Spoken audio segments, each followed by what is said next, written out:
I'm here. I would have liked to do my voice exercises, but I felt like it would be good to just jump into the deep end of the pool today. Here, let's see here. Here we go. Posted. Great. Good. Good, good, good, good.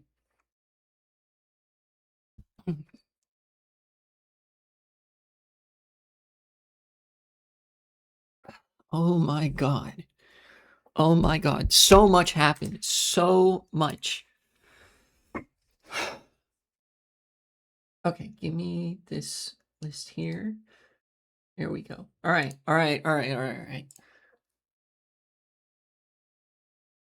Um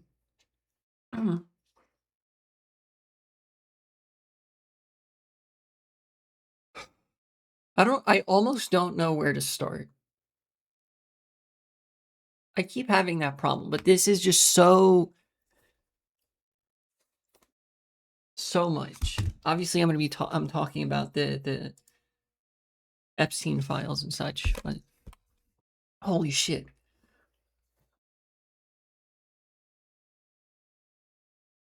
Of course, this is updating. I think I'm gonna wait for somebody to pop in before I start. I mean, I could always talk into the void like I tend to do, but nonetheless.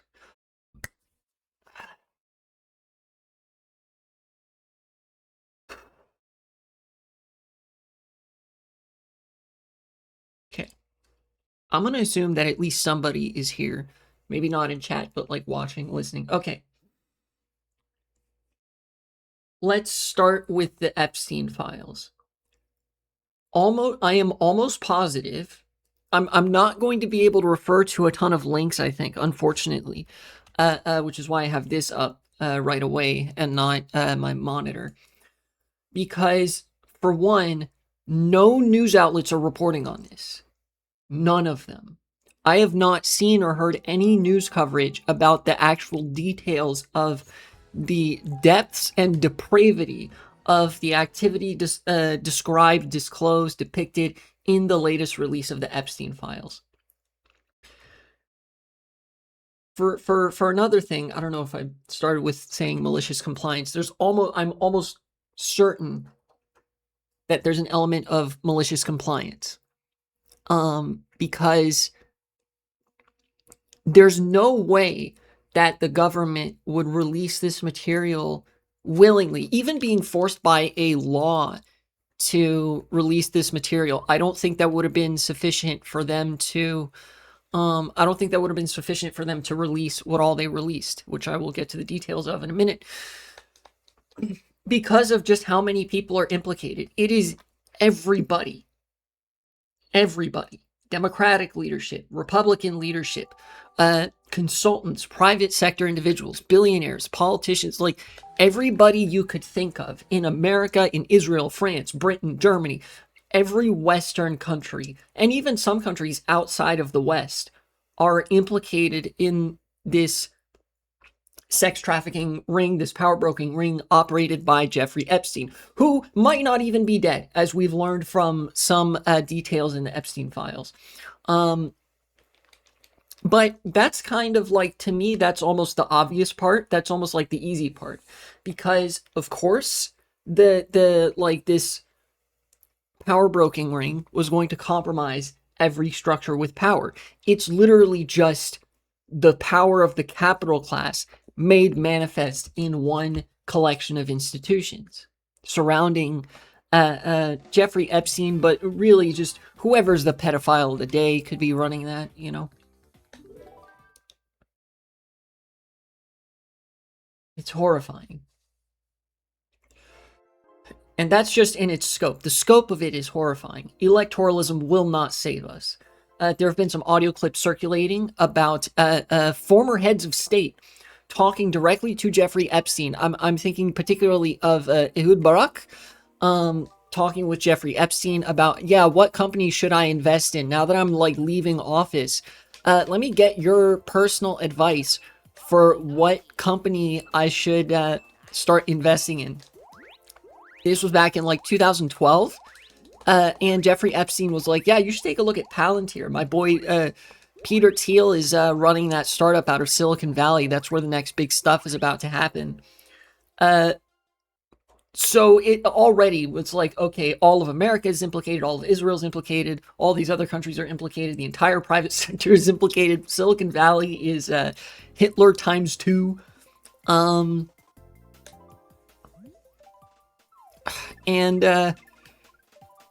that doesn't even scratch the surface of the details of like what they were actually doing. You know how there are anti-Semitic tropes, the sort of blood libel tropes that, oh, Jews will eat the remains of babies. They'll kill babies and drink their blood.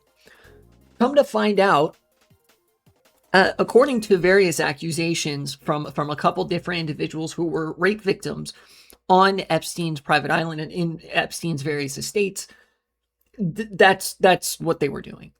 In fact, particularly, I think we know that Bush Sr., Bill Clinton, and Donald Trump partook, at the very least, those three, almost definitely, more, if not like all of them to a certain degree, partook in the murder and consumption of infants.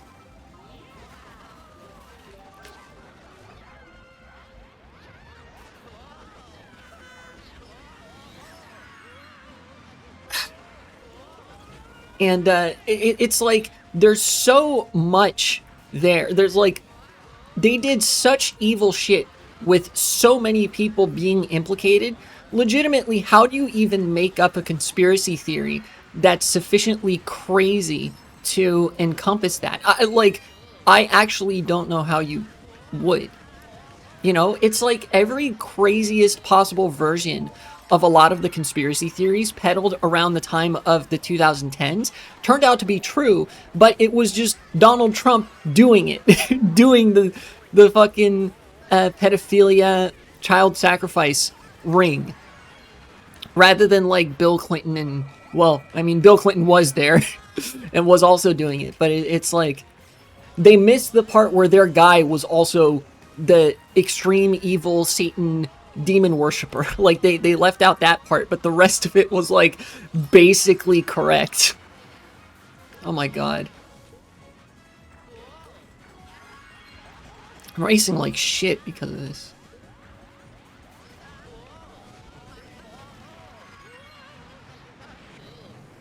Alright.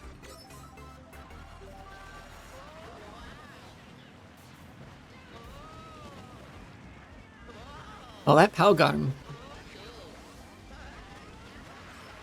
Ooh, that was really good. Wall trick.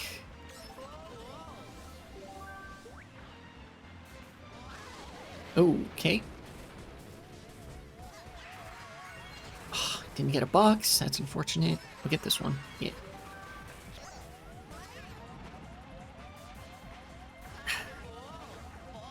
There's a lot more. There are a lot more details that I'm gonna have trouble remembering off the top of my head. I'll probably have to take it one at a time. We know that they had like disgusting child sex slave auctions as well, where Donald Trump would personally rate the girls by sexually abusing them on stage in front of an auction like audience that they were then auctioned off to. And additionally, we know that a lot of these girls were very easy to disappear because many of the origins of the sheer scale of how many people were sex trafficked in this ring was that in the wake of the collapse of the Soviet Union, Western capital took advantage to exploit vulnerable kids in the Eastern Bloc. This recently unstable Eastern Bloc, they took advantage to traffic these kids into sex slavery so that nobody would go looking for them. Anybody who would want to go looking for them wouldn't have the resources. And if they acted out of line, they could be killed with relatively little consequence, which we know did happen on a number of occasions because of information that came out that there are bodies buried on Mar-a-Lago and under Trump's various golf courses of people that were trafficked. And also there have been occasional slips where a victim would escape and they would run to the nearest institution that would take a statement or give them an opportunity to air an accusation to the public, they would air their accusation. It would be the craziest sounding shit you've ever seen or heard. And then they would promptly never be seen or heard from again. They would be disappeared shortly thereafter, and that'd be the last anybody heard of it.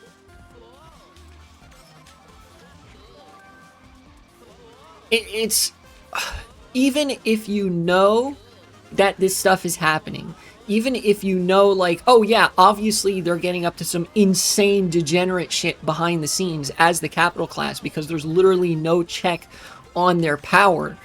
It is a whole nother thing to actually look at the screenshots and files that the DOJ posted and then actually promptly tried to take down, and to read with your own eyes that Bush Sr. ate babies. It's fucking unhinged. Like, even knowing what I know, it still, it floored me and, like, upset my mood for an entire day.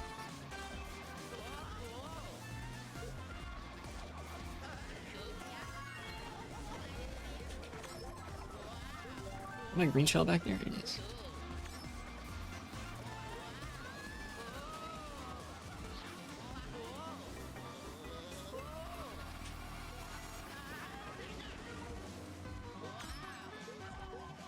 Oh, okay.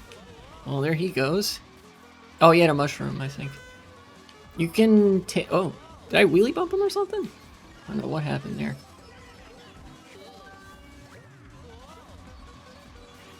That's a good attempt at a fake item. Oh, man. Okay.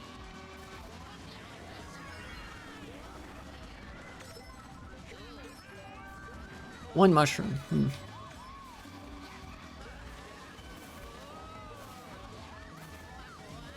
Okay.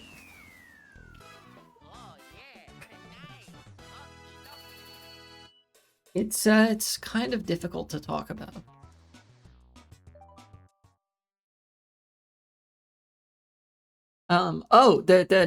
Another big thing that came from the recent Epstein files drop is the role of Epstein in essentially inventing the modern right wing.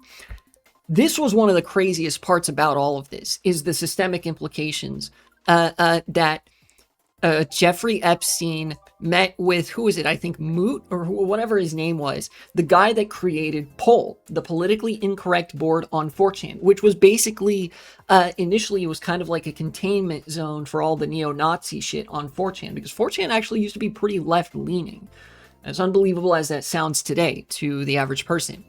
But, because of the complete anonymity of 4chan, and Jeffrey Epstein's connections to the guy that created the Poll board and who recreated it, it enabled Epstein and Israeli and American intelligence, particularly Israeli intelligence, to plant, basically send feds into Poll. Poll is run by fucking feds. Every right-wing idea that has come out of the past decade and a half or more is the product of the fucking Israeli and American feds trying to socially engineer people to hate trans people.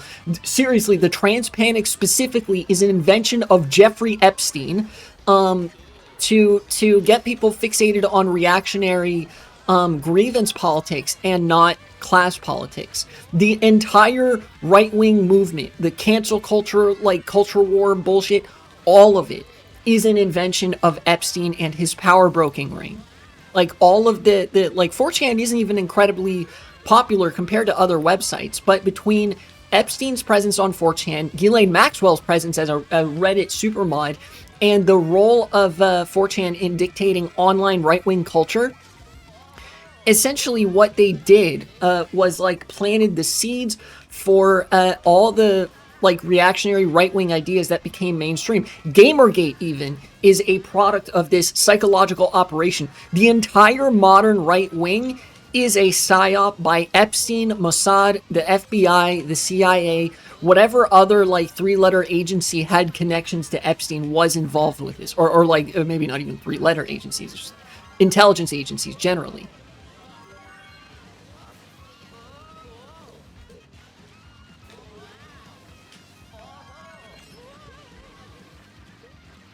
it actually left me speechless. And of course now, like, fucking hell of a time to to feel this because of the other revelations in the files, but like now it might be a perfect time for leftists to feel a massive superiority complex, because apparently we're the only people that actually ever believed in anything.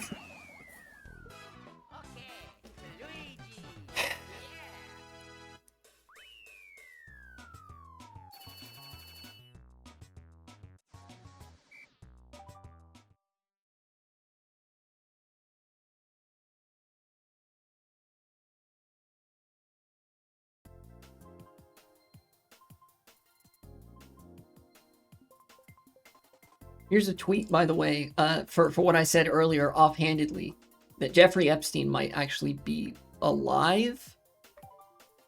I might return to that in a minute. Maybe I'll read off of it right now. I don't want to make anything particularly difficult for editing me, so just put it on screen, I guess. Epstein files. The individual who anonymously posted on 4chan the morning of Epstein's death, August 10th, 2019, claiming he witnessed weird happenings at the prison before Epstein's death has been identified in the Epstein files. Roberto Grijalva, an officer at the Metropolitan Correctional Center in New York, has been identified as the anonymous prison employee who posted on 4chan claiming Epstein left his cell Friday evening shackled in a medical wheelchair, while at the same time being an unauthorized trip van arrived at the prison, which he believes took Epstein away the night before news broke of his death. The day after Epstein's death, U.S. Attorney Geoffrey Berman, of the Southern District in New York, opened a grand jury proceeding and subpoenaed 4chan, Apple, AT&T, and Citibank for records aiming to uncover Grijalva's identity following the anonymous 4chan post. That's interesting. They subpoenaed them to uncover this person's identity rather than to actually investigate the claim. Well, I guess that could very well be part of investigating the claim, but it's, I don't know, it seems a little bit odd to me in this context that the prosecutors were so quick to send down an all-encompassing subpoena for the identity of somebody who, like, look, whatever. I don't want to get into that right now. I'm not done reading through the post yet. Let's get through that first. So, Grijalva's name is not redacted on his bank records included in the SDNY subpoena response from Citibank on his 4chan posts, for his 4chan post, and ties to the same prison officer, Roberto Grijalva, whose statements were released as part of the prison's investigation into Epstein's death. So, okay, now the conspiracism is definitely warranted, where they sought out the identity of this individual very quick, and then proceeded to not redact his name on any of these essential court filings. It could have very, very serious implications, because I assure you that these federal prosecutors are very well aware of the kind of network that Epstein had hand in, was a part of, and so forth.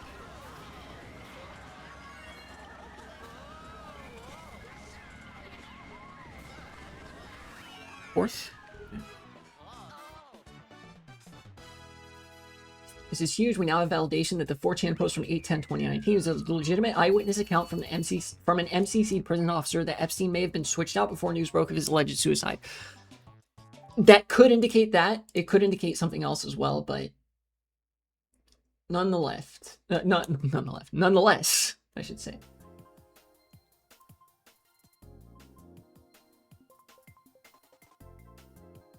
This is just like an insult to injury type of thing. This in itself doesn't have that many implications. And the reason for that is because Epstein being presumed dead, if Epstein is indeed dead, then somebody else took his place. This ring did not die with Epstein. I mean, the fucking ring is the ring of individuals. Capital killed Epstein to protect their interests. Again, if we assume Epstein's dead here. But, with him gone, they would just get somebody else. I know who Stunt Double was. Jeffrey Einstein? Dragging the Einstein name through the mud, I see. So the whole internet, the whole world is in uproar, rightly so, over these latest release of the Epstein files.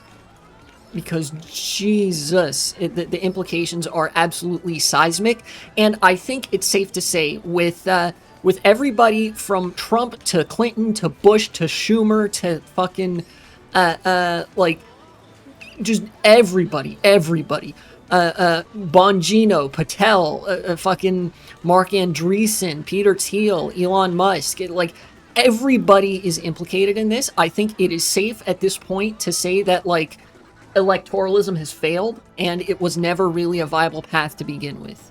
Like this if anything, I feel like the Epstein files are very good proof that like democracy is kind of a sham. Like liberal democracy is absolutely a sham, and I am really far behind because I've been focusing on talking about this and need to lock in for a minute so I can talk and drive at the same time. Where's a good place to use this? Probably here, because this gets me around a couple very tight corners and choke points. It gets me around here, or it could just drop me in the grass. But I'm less far behind now. I think that got me some good ground.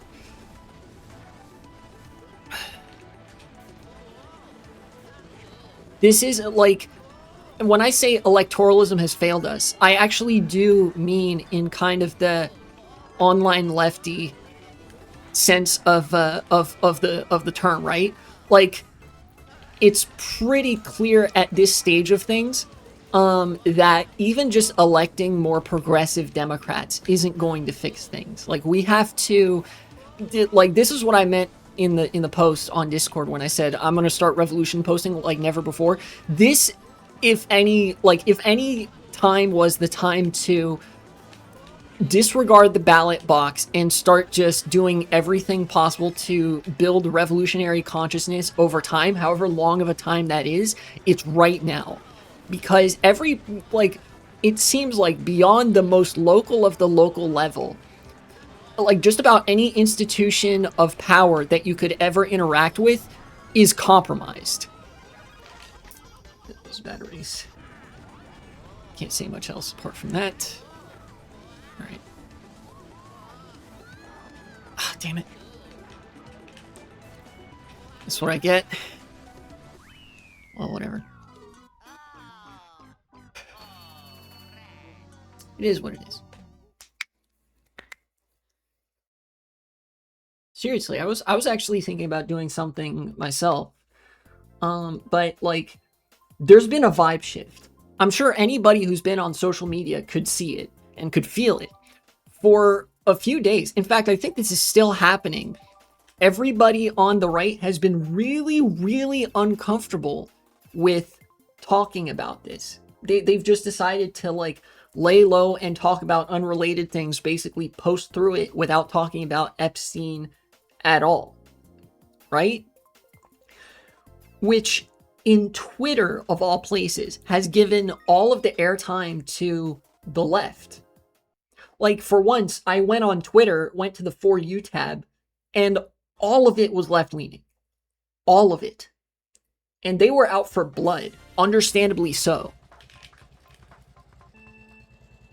I think the sheer size of the disillusion that's going to be created by this, Godspeed to whoever at the FBI, like, actually isn't compromised and decided to release this against the will of like literally everybody in government. You know, we salute you. I think that it's going to take a long time, but like this represents another kind of point of no return where it truly is impossible to put this genie back in the bottle. Like, everybody now knows beyond a shadow of a doubt, if they heard anything about this, that like institutions of government, of politics, of civil life, of economics, of whatever, are essentially corrupted beyond any hope of repair.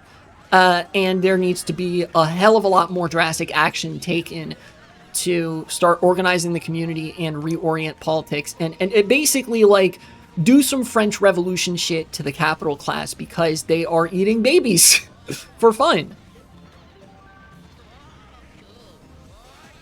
But again, that's going to take quite a while, and I think what it's incumbent upon all of us to do is talk about this shit in real life. Like, anytime that there's an opportunity to talk about politics, talk about the Epstein files, get somebody else as upset about it as like we all should be, right? Do not take "I don't do politics" for an answer. Because politics is going to do you. This, you remember when I said that, you need to do politics, otherwise politics is going to do you regardless? Shout outs to Nina Turner. I keep coming back to that one. This is what I mean. This is like the Epstein files, fucking government agents committing mass, like, atrocities against children, with impunity, with no recourse, and, like, fucking,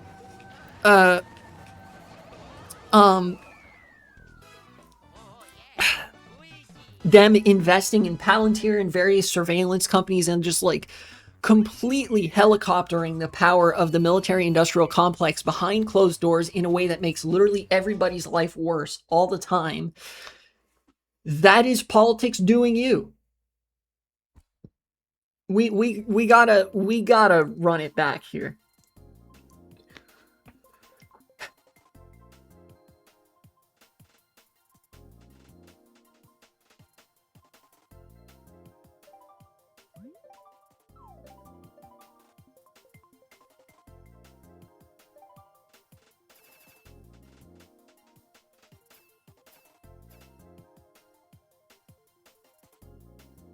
Here's let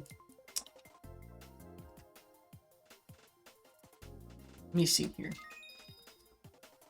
Oh, hey, Dry Ruins. Oh, sorry, the audio began playing. There's a clip from Ryan Grimm of Dropsite News and previously The Intercept, where the aforementioned conversation between Jeffrey Epstein and Ehud Barak is taking place, where neither of them can read or write or spell, but Epstein recommends to Ehud Barak to invest in Palantir, Peter Thiel's startup, in wake of the news that he is leaving government soon.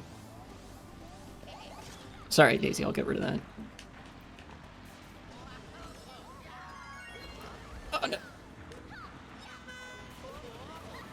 Kind of worked out, but,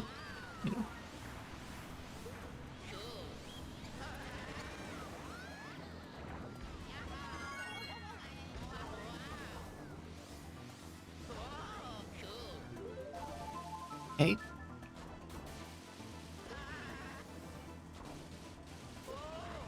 2 for 2 so far. Can't really look at the clip right now, or listen to it, I guess. It's just audio, so we can have a listen on stream without having to switch monitors. But, dang it, I keep messing that up.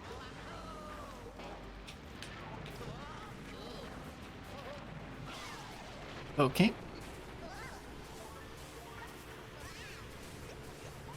How did I gain 2 positions from that? Hello? Uh-oh, no item. That's unfortunate.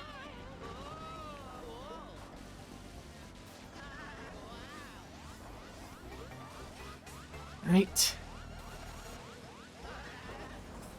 That was almost the jankiest, but, like, successful sand hop I've ever done, ever. Give me a box. 1 mushroom. It's not bad. Finally, tricking off the second pillar worked out for once. Give me the wall glitch. You know what? Good enough.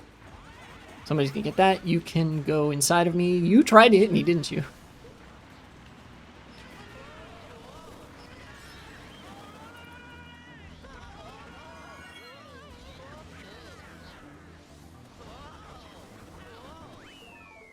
Fourth place.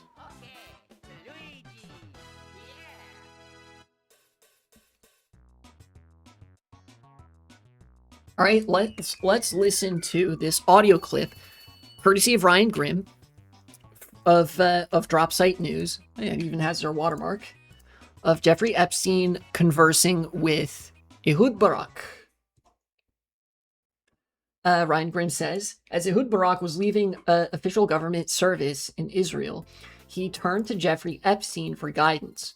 Epstein told him he needed to look at Peter Thiel company called Palantir.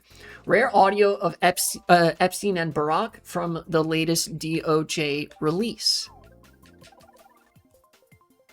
So we'll have a listen. Two cyber companies. Look out, and even though I know Peter, I've never met Peter Thiel. And everybody says he sort of jumps around and acts sort of strange, like he's on drugs. Smoking, yeah. Yeah. He looks under drugs. However, he has a company called Palantir. P-A. That's the more American sounding guy is Epstein, and then Ehud Barak has an accent, you can tell. L-L-E-N. T-I-E-R. Palantir is Peter Thiel's company. And of course he misspells it because they're both retards. look out. Palantir, P-A-L-A-N-T-I-E-R? Yes. It's funny, Ehud Barak gets closer to spelling it right. How do you write Thiel? T-H-I-E-L-L-Y? T-H-I-E-L. L-L-Y. No. Yeah, it would be funny if it was the other way around. L-L. So he thought that Peter would put you on the board of Palantir. Peter Thiel is one of the best. I've never met him. He's going to come here next week. So I wanted to talk to him after I talked to you. He and Supremacy. Andreessen, it's called Andreessen Horowitz. Andreessen Horowitz, that's what they pay Larry $1 million a year. Just to advise them. Andreas and? He almost got me with that. A-N-D-R-E-E-S-O-N. Andreessen. Spelled Mark Andreessen wrong. Horowitz. And Harwood. H-O-R-O. Horowitz. Horowitz. What they are? It's a lobbyist. What they are? They are the biggest venture capital people in Silicon Valley. Bigger than Sequoia or Kleiner These are the new Kleiner Perkins. Everybody, these are the smart boys. Calling them smart in any universe. So those two companies right away, in terms of, I said that we need now, in the next 3 weeks, if you're going to leave.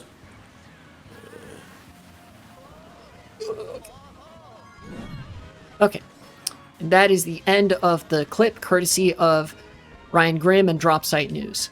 I am somehow in first.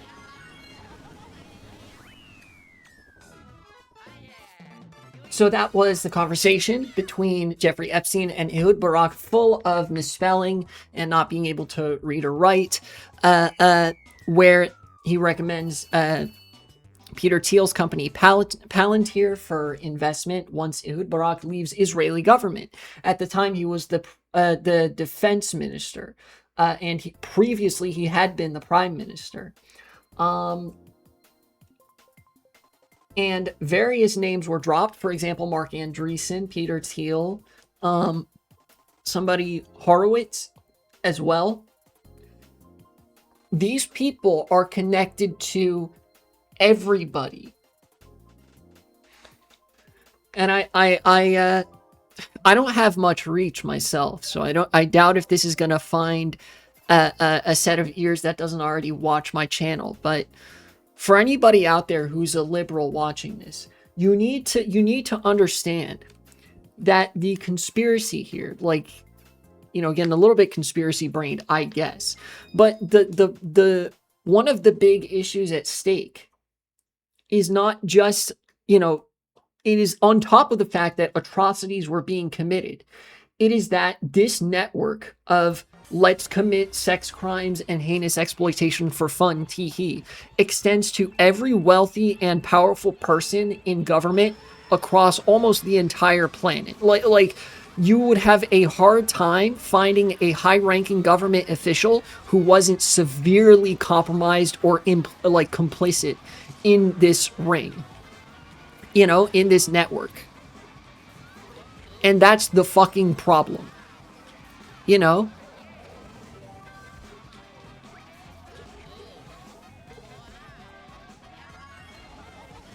Like, and that's in fact why I say that electoralism is kind of a doomed venture, because these are the people who control who gets access to the ballot, both from the perspective of candidates running and whether you get to vote. Remember, the Republican Party is very keen on methods of voter suppression. These people are all like implicated in the fucking Epstein files too, for the most part. You know, Democratic leadership also being implicated. They're the people who market themselves as the opposition, but there is no opposition. It's a sham. They are both like, this is the most uniparty that it gets. George Carlin type shit. Both parties are beholden to the same exact set of interests, the Epstein class interests. You know, this isn't the first time this has happened in history. Like, if I had a nickel for every time I was reading about like horrifying human rights abuses and shit in politics in an era removed from the present day, as that shit was happening and becoming relevant in the present day, I'd have 2 nickels, which isn't a lot, but it's weird that it happened twice. I read The Mass Psychology of Fascism during the 2024 campaign trail and saw the Democrats making many, if not all, of the same mistakes that the German Social Democrats made in real time as they were making them. And right now, I'm in the process of rereading one of my old textbooks about the Incas, the Inca Empire in South America, which had an elite class of feudal nobility determined by social connections and family ties, who did all sorts of shit behind closed doors, some of it publicly too, but engaged in what else? Ritualistic child sacrifice to reify the power of the state and reify their own membership in the class of people that gets to exercise state power. It's not so different from what the Epstein pedophile broking ring was doing. Like, not at all, really.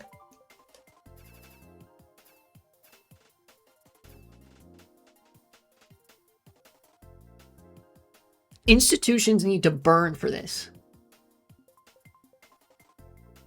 But unfortunately, I know it's going to take a long time because America doesn't have the sauce. An unfortunate product of neoliberalism is that in its ability to make really trivial trinkets, commodities, and like objects of leisure relatively cheap, people are too comfortable to care right now. At least too comfortable to care in a very revolutionary sense, right? But like I said, it's kind of like there's a bottle that's been uncorked, right? And you can't really put that cork back in. Where like now everybody knows that this exists. Like now the illusion of liberal democracy, right? An important part of liberal democracy, as Mark Carney actually laid out, is the shared participation in a delusion that we are like striving for better things, right? Like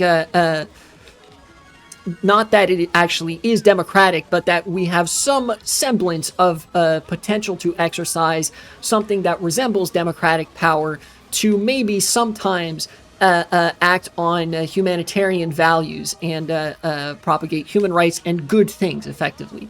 Any veneer of that, the sort of 20th century human rights type liberalism, that's all gone. They've stopped pretending. And they can't pretend after this. They were barely putting up the effort to begin with, but, you know, especially now.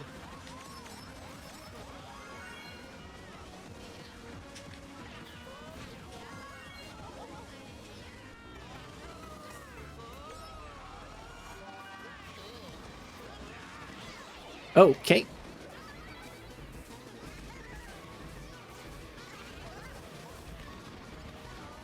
Ow. Thought the drift would take me outside of that, but I guess not. I feel like I raced really well, and I'm still gonna probably get last. Let's just use this. It's probably gonna put me somewhere very inconvenient. Unless Okay. I'll take fifth.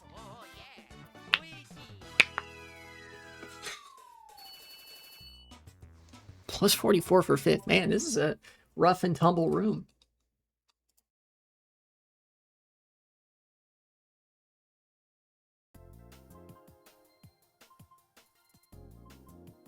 I think here, I'll segue into another thing to offer some supporting evidence for when I say that the Epstein files being released, even to this extent, is kind of like a bottle being uncorked, where now that the knowledge is out there, nobody is ever going to believe in the illusion of liberal democracy again. At least, I don't think so. Like, even the most naive of liberals would have a hard time justifying liberal democracy as a concept when the thing that defines liberal democracy is theater for the ruling class to do the same exact shit as the feudal ruling elite behind the scenes.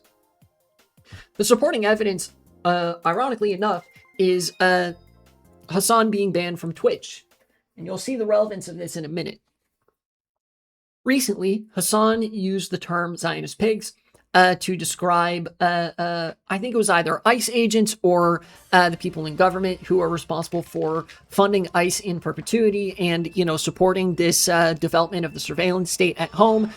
It was a pretty appropriate in its tone, in its searing condemnation, and so forth. And obviously, Twitch being owned by Bezos and captured by the same military-industrial complex interests, and also themselves being Zionists, they banned him for it. Right? But nobody was under the illusion, thankfully, that Hasan was going to be banned permanently for this. It was a 3-day ban, right? And he's back. Now, as of a day or two ago, I think he's back on Twitch. Oh, that way's probably faster, huh? Oh yeah, there's a cannon. Forgot about that. Okay.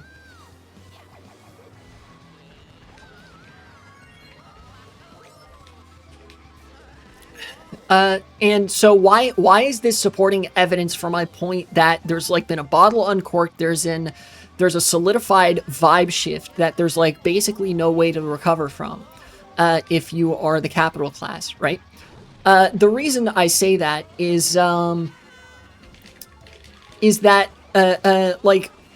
Hasan being banned only temporarily and then unbanned demonstrates that these people, the capital class, know that the left have all the cultural power, that we are the cultural engine of society.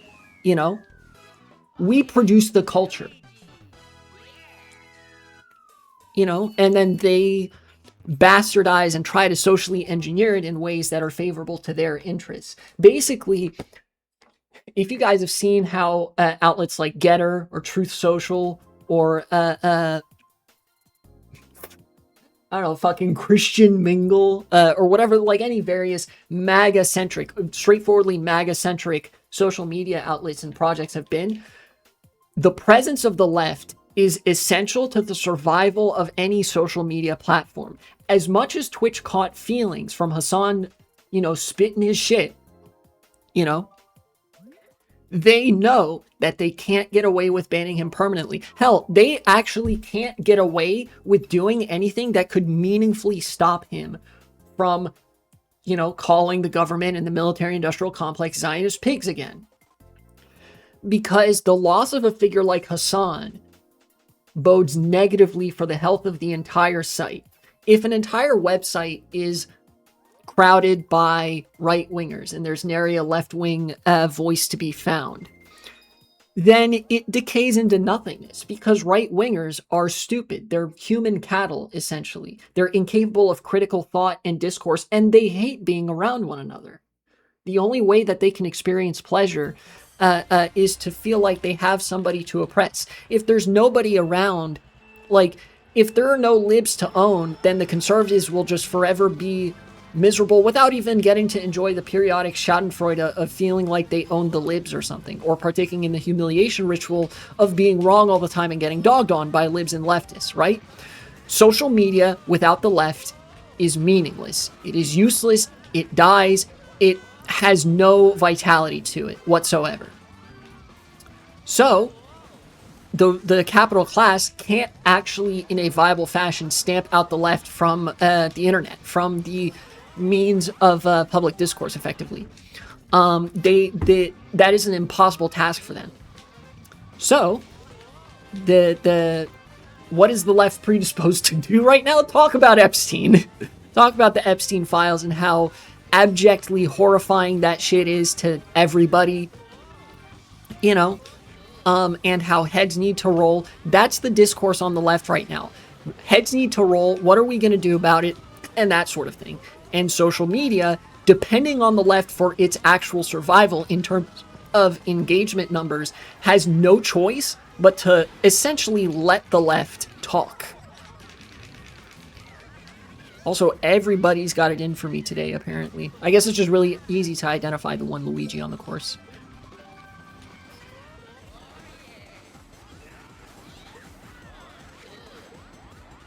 Both of us didn't take the ramp. That's interesting.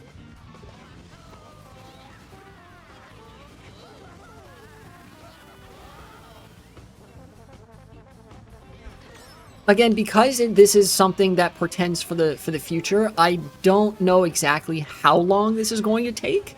Like, how long it's going to take for people to genuinely start getting so upset that revolutionary sentiment and conditions start to be produced, start to come forward. But I would say it is inevitable, especially if we are all as upset about this as we should be.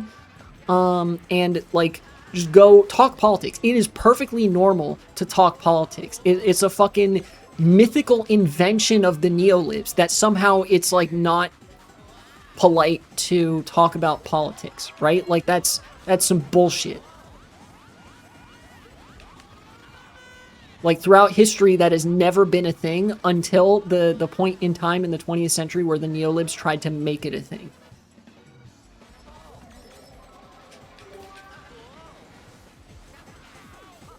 Alright?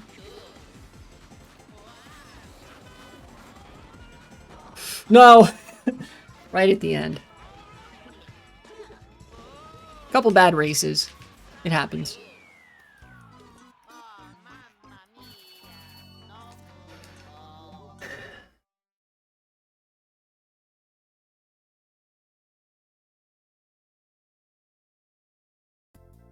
But it was actually, like, really, really upsetting shit.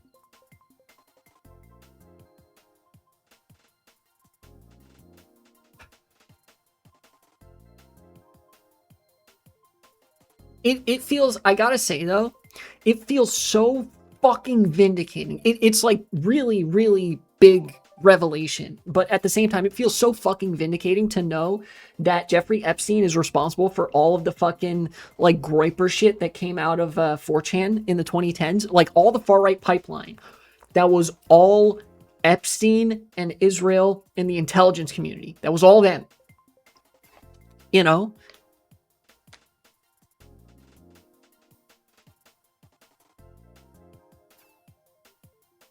Redirection of fucking political angst type shit.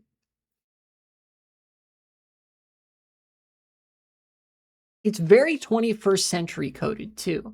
Like the ways in which reactionism is advancing today, the rhetoric and venues that social discourses are located in and being, and like the venues that are being used to create that social discourse is actually, like, to my recollection, based on what I read in like the Mass Psychology of Fascism, actually quite different than in the time of the fascists. In fact, the thing that would be most analogous to the time period of the classical fascists in Germany and Italy would be the capture of major news outlets, where many, like, established and respected newspapers are straightforwardly fascist propaganda outlets that will not report on anything that is inconvenient to the capital class, right? Like, the New York Times is as one-to-one with this as it gets, because they were doing this in the 1930s with the Nazis, and they're doing it now with, you know, Nazis in America.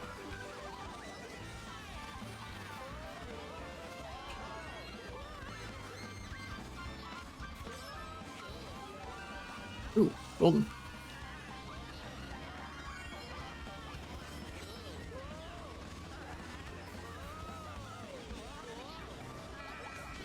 Now, of course, they would wait to throw that. And now I'm in last. Okay, now I'm really in last.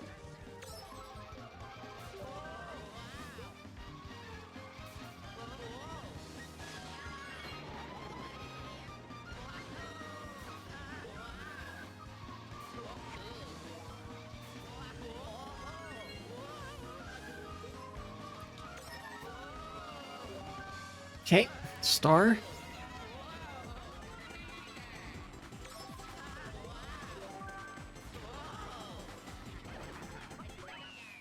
Okay.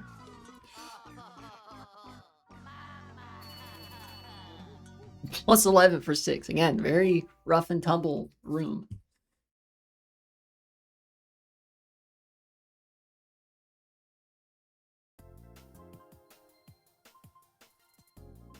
I guess some more supporting evidence for the claim that there's like a bottle that's been uncorked and there's no going back now, is that the whole financial system is collapsing all at the same time. The AI bubble seems to be bursting. You know, the gold and silver are climbing in value, which means that like money and speculative markets are shitting themselves. Elon Musk is trying to consolidate his companies in a last ditch effort to pump up his portfolio valuation, and that sort of thing. So the financial system seems slated for collapse. There's rough times ahead economically, and more cities are actually erupting in protest against ICE, and the protests are getting more oppositional. They're starting to surround and barricade federal buildings. I think Baltimore, LA, and Chicago are 3 such cities that have erupted recently in protests against ICE. You know.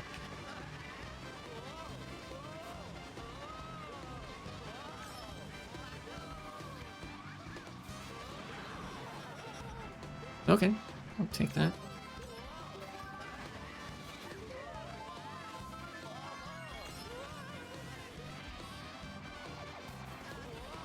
Ow.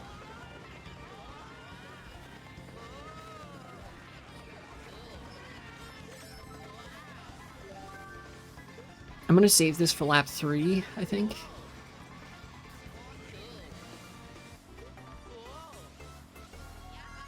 I don't think you can get the shock in 5th in a 6-player room.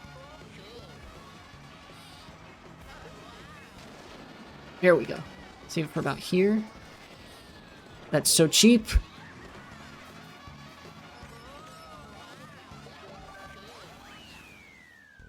Cool.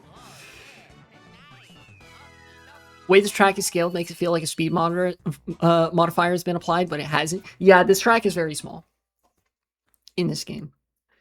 I think also Mario Kart DS, the other game that this track is in, is a little bit slower, like on 150. Oh dang, the room is shrinking. It's unfortunate.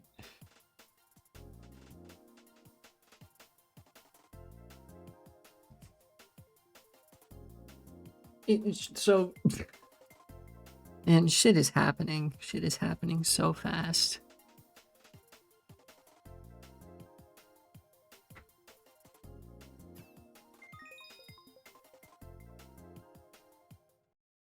Like, no lie, there was even a Folding Ideas video. I don't usually watch Folding Ideas, but it's relevant to the psychology of the MAGA movement, you know, mass psychology of fascism, that might be good to watch, because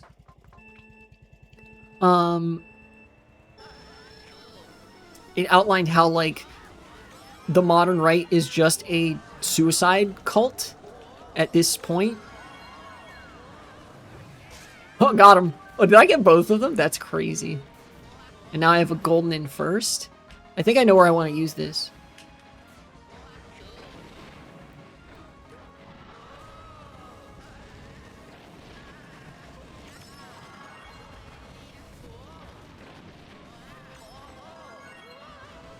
Okay, I'm going to use it here. They listened to too much Suicide Squad, took it to heart. That's true.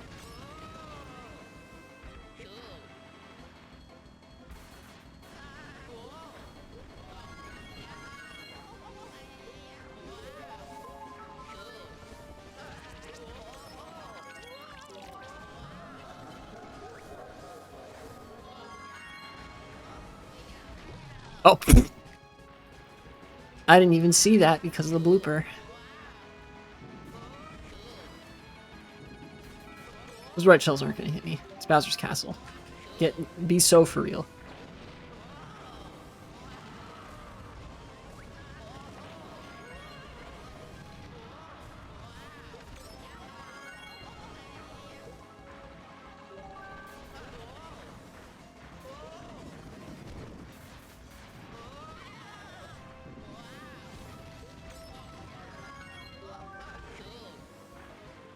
I'm taking kind of weird lines, but they're good enough, I think.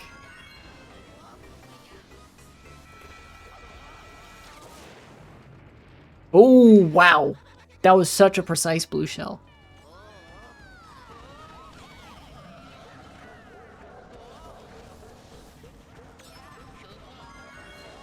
Oh, nice. Nope.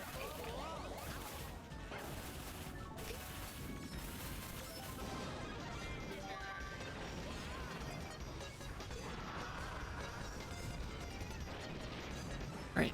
Just gonna go this way.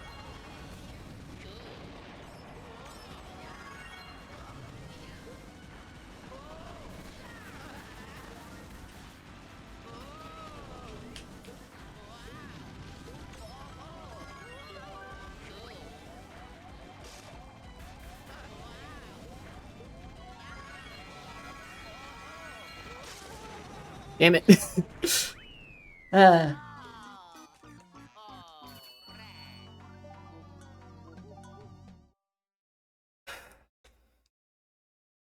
They definitely had it in for me specifically. Okay. Oh yeah, Luigi! Yeah! Oh, okay. More people here.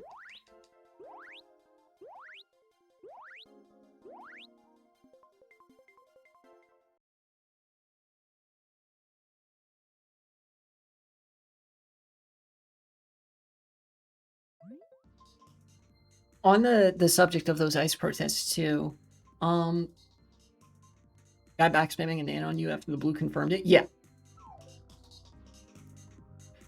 On the subject of the protests against ICE and stuff, recently in Minnesota, Will Stancil was actually ousted from his own Signal group chat rapid response, ostensibly over wanting to, over like quote unquote OPSEC.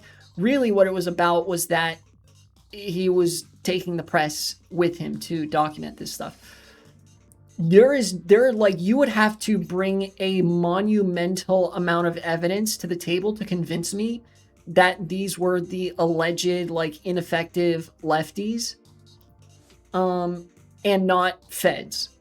Like, it was so sudden. Like, not but a couple days ago, we were hearing about like all the stuff that this response group was doing. It seemed like they were like a paragon of liberal left unity. They were on their shit. And then all of a sudden, Will Stancil is gone, ousted. There's no way it wasn't the feds. Like, we know historically, the job of the feds, not just like they've been known to do this, literally their job is to infiltrate leftist organizing groups to inhibit them from achieving any of their objectives, any of their goals, right? That's the job of the feds. We even saw recently them planting people in the protests in Minneapolis. And like the fact that there was no lead up, there was no prior, like there were no prior discussion or disagreement beforehand. Like, you know, if this were really like the online lefty types who really don't like Will Stancil, because there are plenty of online lefties who aren't fans of his, right? there would be some noise made before he was ousted. They would be talking their shit and we would hear about it. This is too sudden. So the feds are stepping up their game in Minneapolis, it seems.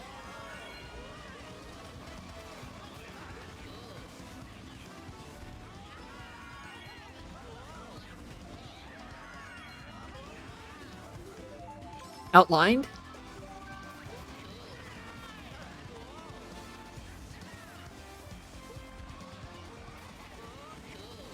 Oh, okay. Didn't see where he was.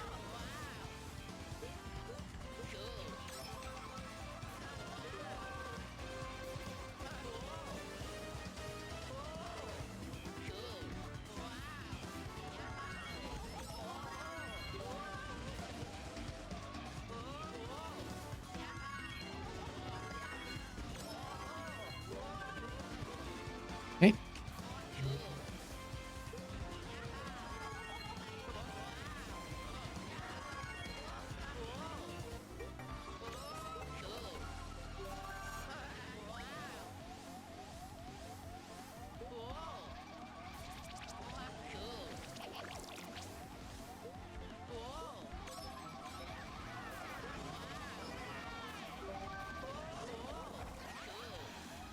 Oh, nice.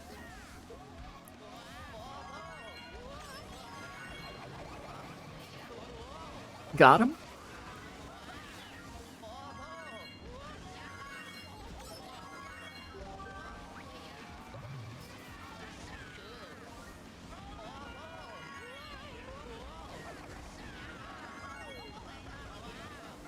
Okay, second. We take those. This is also too small of a room. I'm finding something else.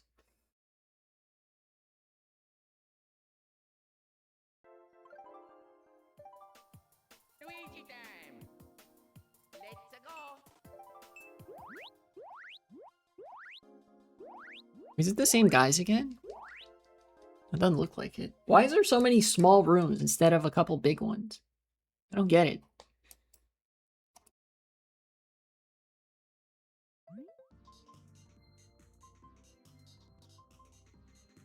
Everything's really stepping up right now, it seems.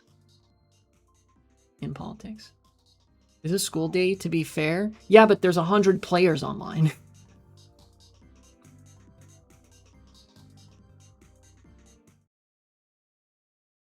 Oh yeah, I did see, I don't know if you guys saw this, that Trump literally shat himself on national television. Audibly shat himself.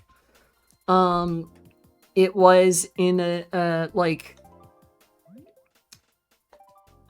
press event or something, and like I don't even remember what they were. So, yeah, you hear the fart sound and you see the expressions of people behind him instantly change, and then the people just say thank you, we're not taking questions, thank you, and Trump seems surprised that they're not taking questions. Yeah, it's you know what's funny too is that I talk with somebody relatively frequently who's a liberal. This person reacted more strongly to that regarding Trump, like, oh, Trump should be impeached and removed. They reacted to that and not the knowledge that Bush Sr. was eating babies. I don't know if there's hope for these people. Like we are not annoying enough to liberals. His age is really showing. It is. It is really showing. I thought my green shell would get that.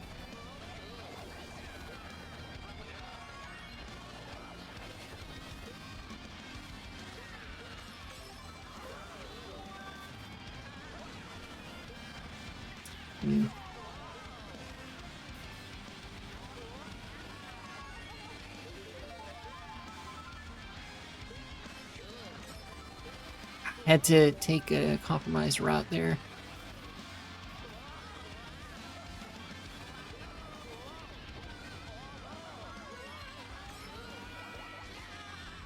Okay.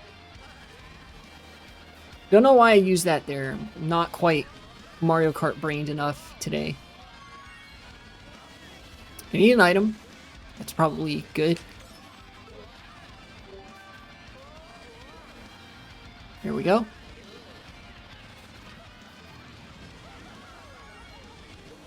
Cool.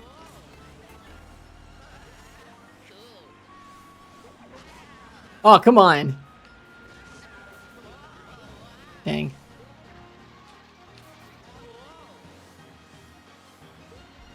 Wrong place, wrong time type shit. Give me this. Only 3 mushrooms, huh?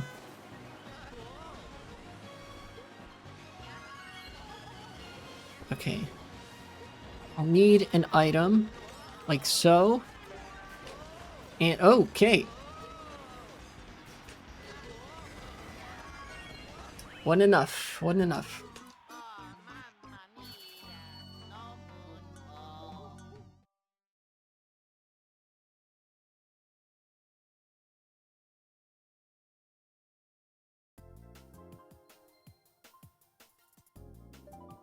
Four people? Why are the rooms so small? There are 100+ players online. The room should not be this size.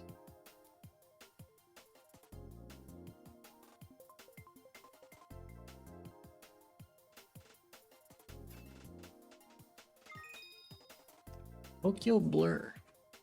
I think I know this one. Maybe.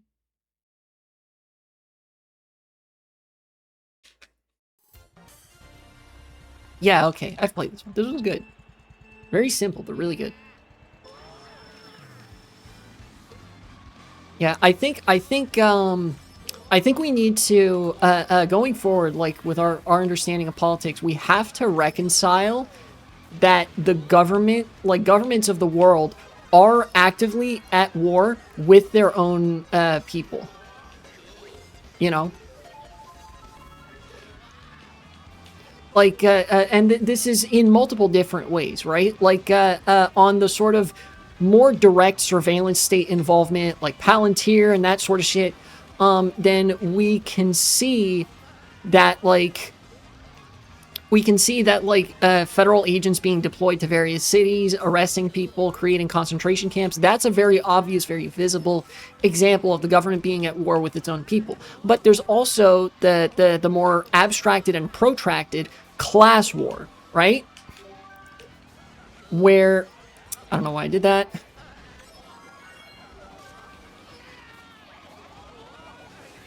Where, like, very clearly, governments are, like, deeply interconnected with the owning class interest. And, like, what with the fucking intelligence agencies actively workshopping ways to keep the population subservient and, like, reactionary. Really, again. See, I've been in, like, 3 or 4 different rooms of 5 people. There should be 2 rooms of, like, 10 people.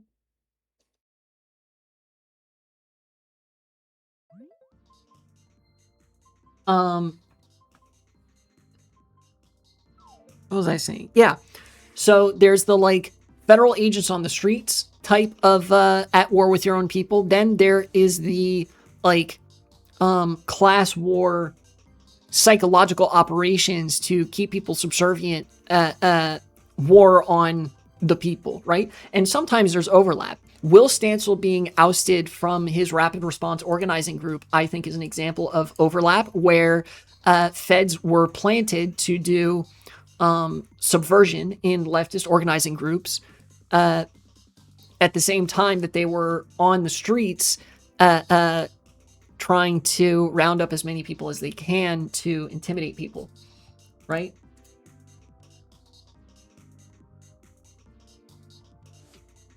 Like, that's an example of the overlap there. But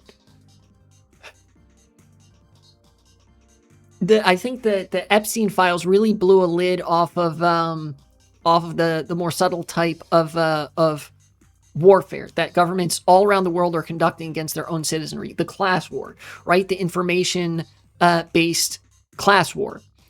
where like the capture of news outlets is so thorough that you have these horrifying revelations in the Epstein files, and news outlets don't even mention it. In fact, several news outlets go out of their way to say that association with Epstein is not necessarily incriminating. Bitch, yes it is. You know, and they know that. But they're trying to herd their readership into a state of unawares, right?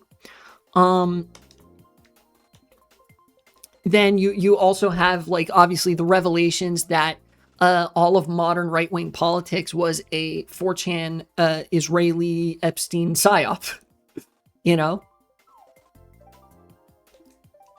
Like, all of it. From the fucking, like, ever since the New Atheists took a turn towards just being Islamophobic Christian nationalists, from there to the trans panic to Gamergate to, like, wokeness, all of that shit is a psyop. Yeah, literally, like, I'm fucking turning into leftist, the leftist version of like that shit. It is relevant though. Like the Gamergate stuff turned out actually to be relevant because it was a psyop by intelligence and Epstein to get people to watch that type of content. The like lowbrow reactionary woke type shit, and like anti-woke type shit, and a lot of those channels, like, we knew even back in the day, were receiving funding from very large right-wing sources. You know, we just sort of, like, at the time we assumed that there was some kind of maybe a little bit decentralized nature to this, where it was like, oh well, you know, it's generally in their interests, so like one hand doesn't necessarily know what the other is doing, but they know that it's good for them to pursue like a more right-wing media space, so that's what they're generally doing. But no, this was like, a lot of it was also coordinated from the top down by intelligence officials and such. Oh, nice. Good wall glitch. Doesn't even remotely surprise me. Anti-SJW channels, people like Ben Shapiro, Milo Yiannopoulos, just appeared out of nowhere one day. Yeah, but like, those are some of the most obvious examples. But like, it's you know, it was like, there really was a switch flipped where not only were they inorganic, but even the politics that they espoused, like, originated with them. You know, like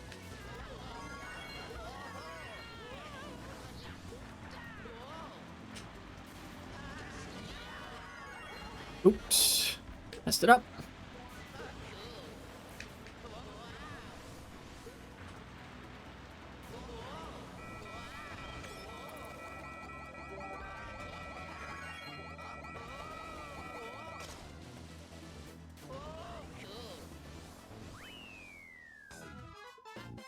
Like, actually it's actually like fucking Jews were invented by Christians to sell more anti-Semitism type shit, or some, I don't know, something like that.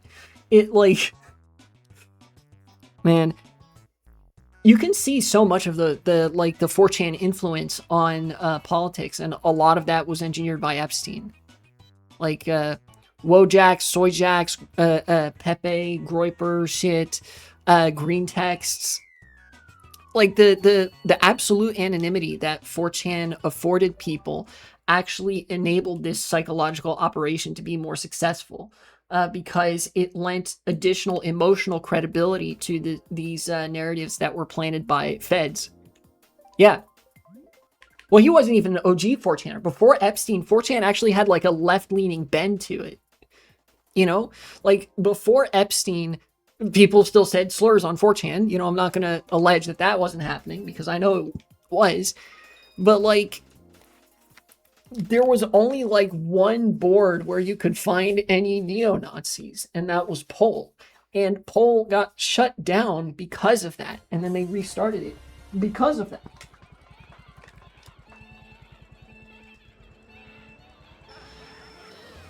do this race with my headphones off because I didn't have time to put them back on.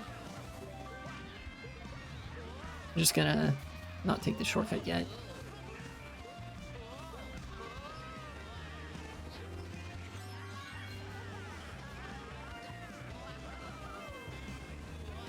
Oh damn, they're way up there. Like, there were people using 4chan at the time that they saw this start to happen.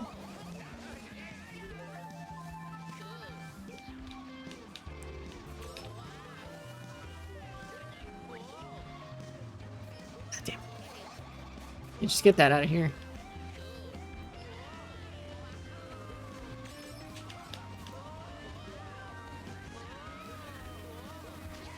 Ow.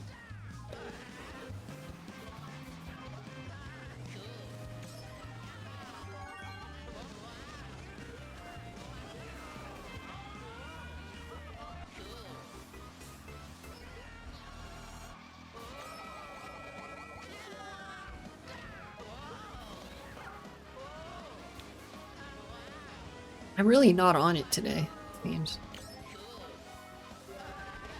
Oh, okay, he fell off, I guess.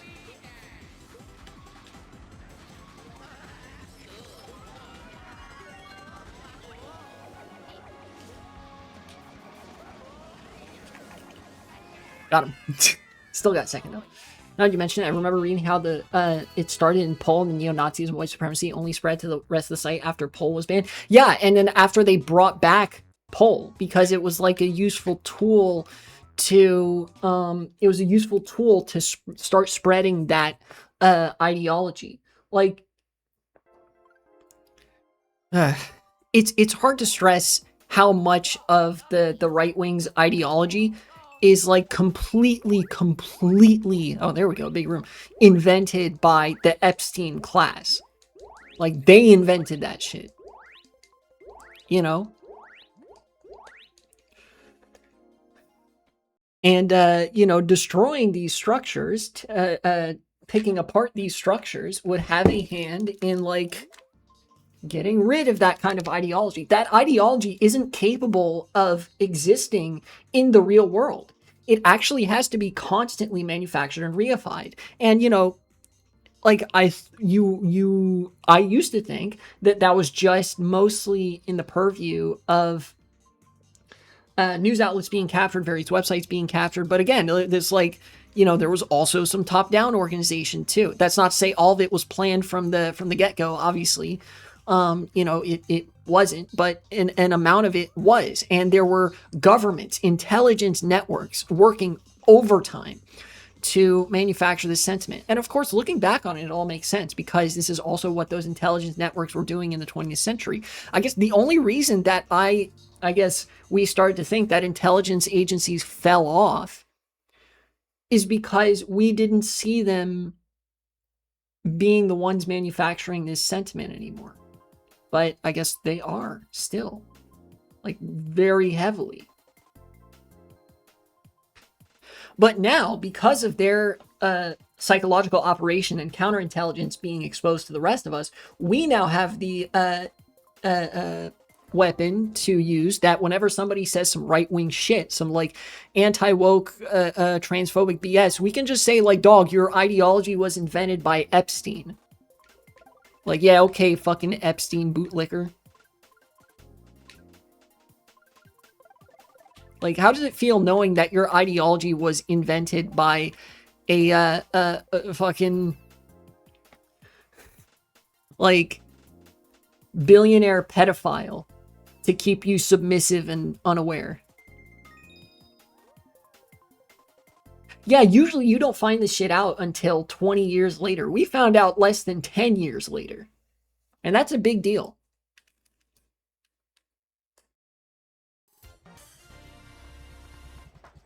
Oh, Luigi Circuit.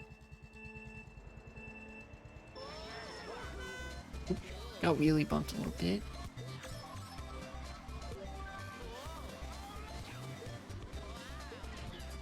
Go on ahead. Oh, okay.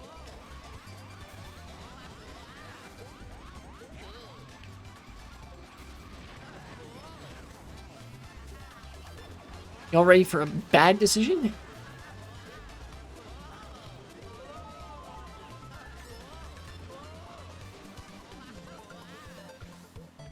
Watch me try to front run Luigi Circuit. It's probably going to go horribly.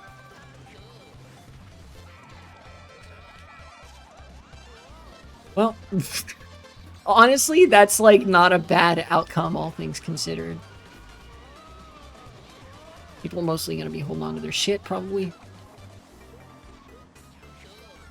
Oh, for a second, I thought that might get Donkey Kong, but guess not. Probably going to be a shock at some point, but I don't know when. Well, answers that question.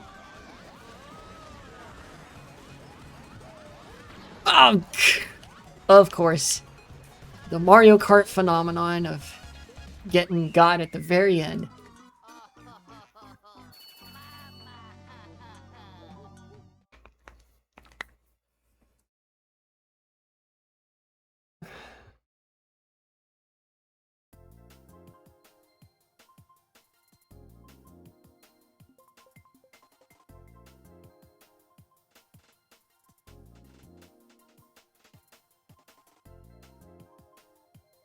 Honestly,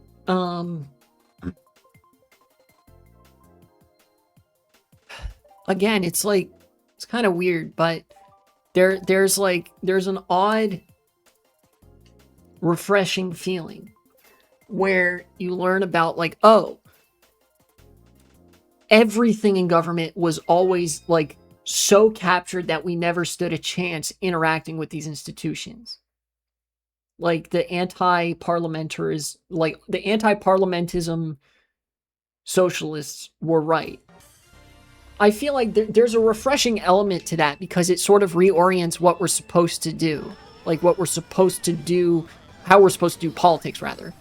You know, like it really is all about the local level first and foremost. The institutions that you have the most direct influence over at any given moment in your life. You know, and the people that you could most directly connect with to build any sort of like modicum of political power, you know?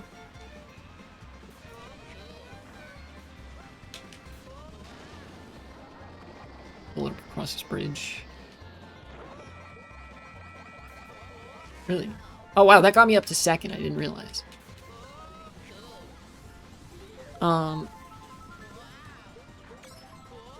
Like at this point, I would say that state and federal politics, like state and national politics, are essentially out of the question to such an extent that like I don't intend to vote if the candidate in the 2028 presidential election isn't like full-throated, I'm going to like all of these people must hang for this and these institutions have to be destroyed.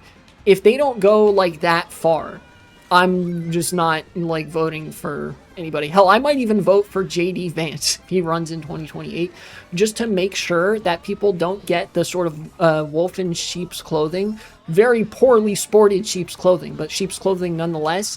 And so people never forget the government fucking hates them and that the capital class hates them and has captured all of the institutions of public life. You know?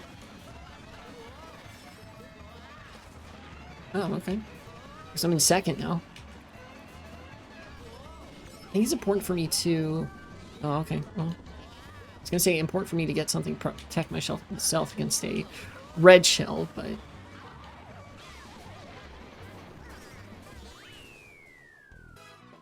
Acceleration is... Yeah, acceleration is stay winning, I guess. You know? Again, it's like, it's important... The reason I think, right? Like... The accelerationist case for voting for J.D. Vance is that he will not be able to paper over any of the damage that's been done to society, right? Gavin Newsom might actually be able to paper over some of that damage and put people back to sleep, as it were, politically. And honestly, from a perspective of like wanting political progress, I think that reality where Gavin Newsom is able to paper over some of the damage but then doesn't fundamentally change anything is worse than the reality where JD Vance wins, potentially does more of the same, but doesn't give anybody the illusion that things are going to get better, even marginally. Right? Because then people will be just as mad. We need people to not stop being mad. I think that's like priority number one. So on that front, I think like a Republican president would be only appropriate. I think like the Democrats are just the fucking, they're like controlled opposition. Their job is to be like the pacifying force, and we cannot afford that pacifying force, you know? Especially because when you get right down to it, right? When you get down to the actual details of the sort of political behavior, beyond just rhetoric, right? And aesthetics, the political behavior of the modern far right and the modern center, they're fundamentally the same. I've talked about this in other videos, particularly talking about like the far right in Europe and stuff like that, because this is much more visible there, I think, but has also recently become very visible in America. The far right are just neoliberals, just more racist. And the neoliberals are also pretty similarly racist to the far right. They just like to be a little bit quieter and more suit and tie about their racism, right? They like to say, you know, the whole like, well, we believe no human being is illegal type shit, or like, you know, we believe anybody should have a fair shot, but you have to go through the process. And then they do all of the shit that far-right, extremely racist politician would do anyway, right? Like the immigration crackdowns and that type of shit. They just wouldn't say the N-word while doing it. You know? So there's that bare minimum that I think needs to not be there for people to be activated. Or at least it would help if it weren't there.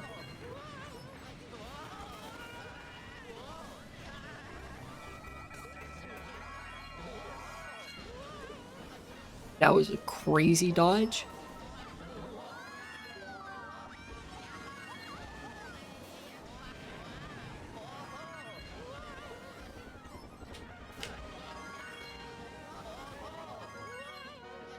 Yeah, it like literally the neoliberals are like, I'm not racist. I don't fucking Agartha post, little dark age post and say slurs while I'm deporting the minorities, right?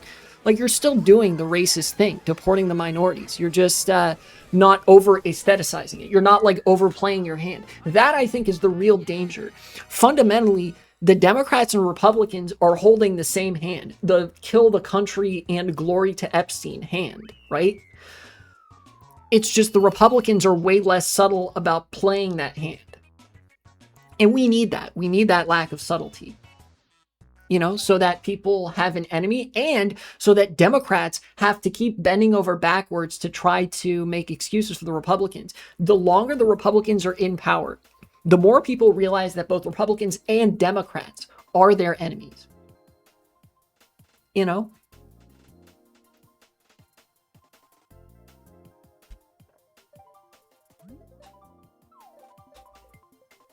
Yeah, polite racism, TM.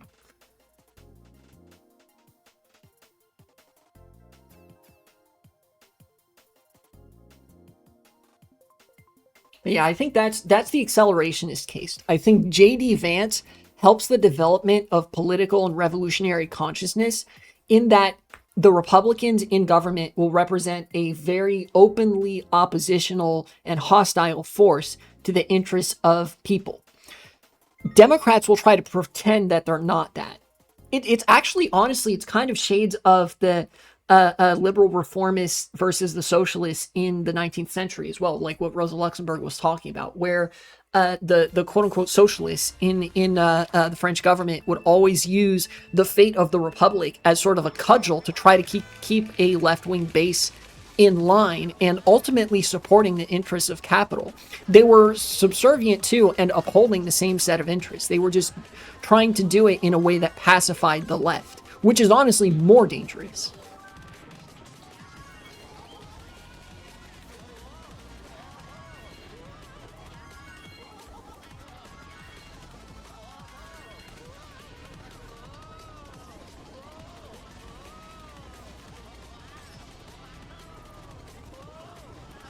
Whoa, shit. Okay.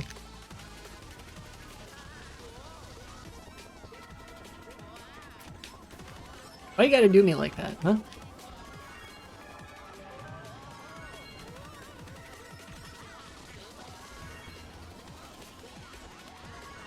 Yeah.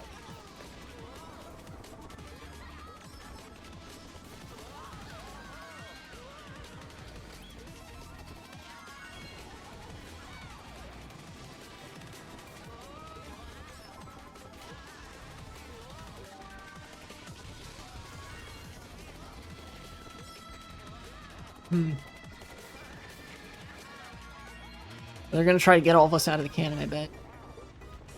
Or not.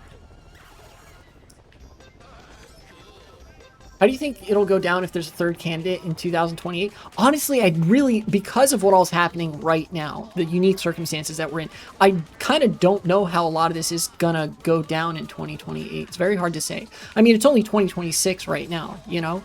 A lot could change, a lot could not change. But given the two-party nature of America, I think, like, if it's a third-party candidate, it just makes it more likely that the Republicans win. Because it's more likely, ever since the Republicans have consolidated, it's much more likely that a green third-party candidate runs rather than a Libertarian Party candidate. And since both of those are ops by the capital class, then they both hurt the Democrats because they ultimately just support the Republicans anyway, you know? That is a tricky turn.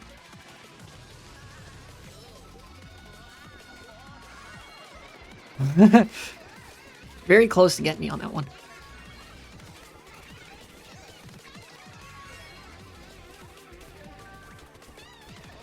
Sorry, I get big in time for the cannon, which is good. And I win. Yeah, I think, okay, as it stands right now, if the parties don't tone shift by 2028, right? We're going to assume analogous circumstances to right now. The Epstein files are fresh in people's minds. Many controversies are fresh in people's minds, none of which go the Democrats' way because they're a controlled opposition party and they ultimately try to manage it so that they end up getting the loss either way. You know, like how Democrats cave on the shutdown, whatever. If we're assuming there's a number of instances comparable to that, I think that a Democrat loses in 2028 for the presidential election. And I think a Democrat also loses if there's like a third party candidate running. But, you know, a lot of that could change. To me, it really seems like if people are as annoying as they should be, if things sort of progress how they have, it seems like the Democrats just don't have the sauce to run a winning campaign at all. You know?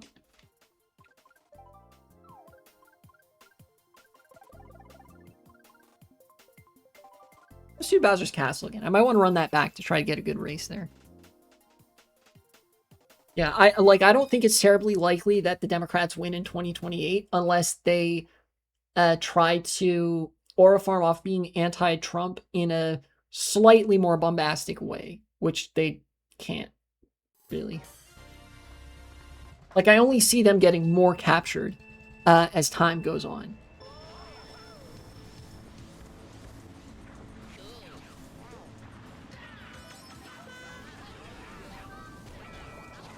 Oh, okay. All right, well, we got Bowser's Castle. Let's hope that this is a good race for me. I guess, you know, a similar sort of analysis would probably apply to a lot of liberal or moderate, like very moderate, very captured left parties in other countries too, especially with the, like, consensus government and, like, liberal democracy itself kind of decaying away, even just as a pantomime at this point, right? Like, oh. Okay.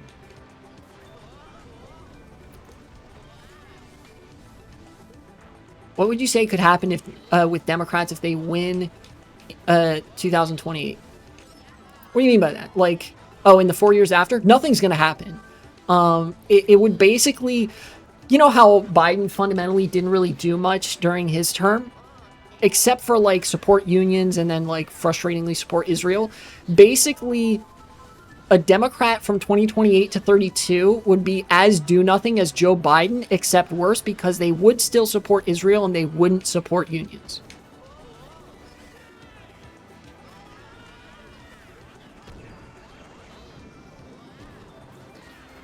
That's what I see happening, right? Like, what I like, hopefully, both parties are engaged in kind of a race to the bottom, in that they're both showing signs of like a dying political organization. They have no like autonomous political will to really do anything in society, which is really, really like indicative that they're probably not very long for this world. But it's like they're kind of having a mid-off in terms of like which one is going to die first.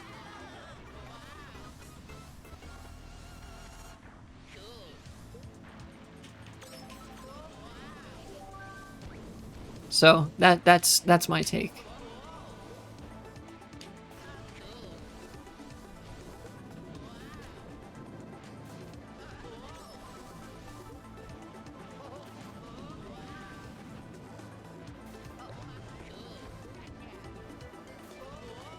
On lap 3, I have the advantage of not having to worry about taking these turns again. Oh, I failed to dodge that POW somehow, and I'm gonna probably get murked for it. Or maybe I'm not, which is honestly more surprising. Only fell to 3rd.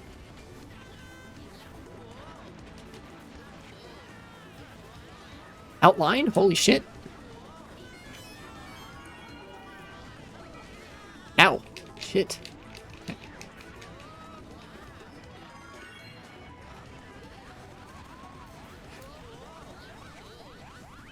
Third?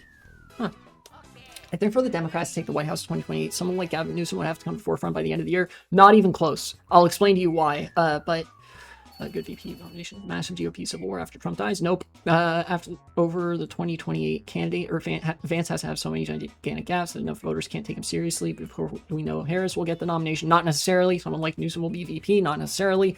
And she's going to be Bush era Republican nominee and obviously lose. That would be true. Gavin Newsom, I don't know if you've seen what Gavin Newsom is up to. Gavin Newsom, the only position that Gavin Newsom is willing to commit to is how much he loves Israel.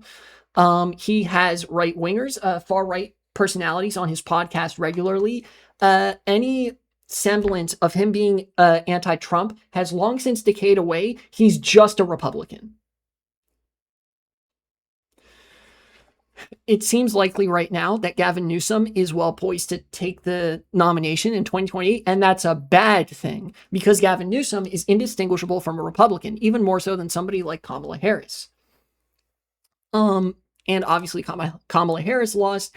If the Democrats run anybody less radical than like Ro Khanna times 100, they lose for free. I don't see it happening any other way. Told Europe to stand up to him. Yes, do you have any idea how far shy of the bare minimum that is?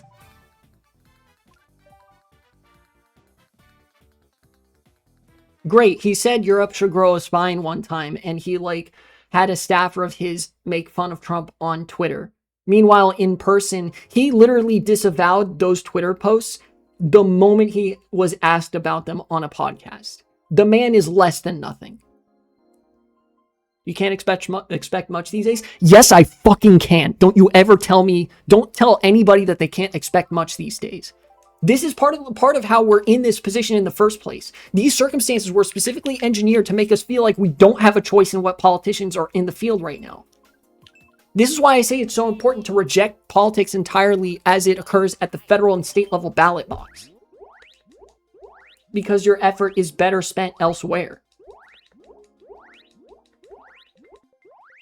Like I've had a turnaround on this.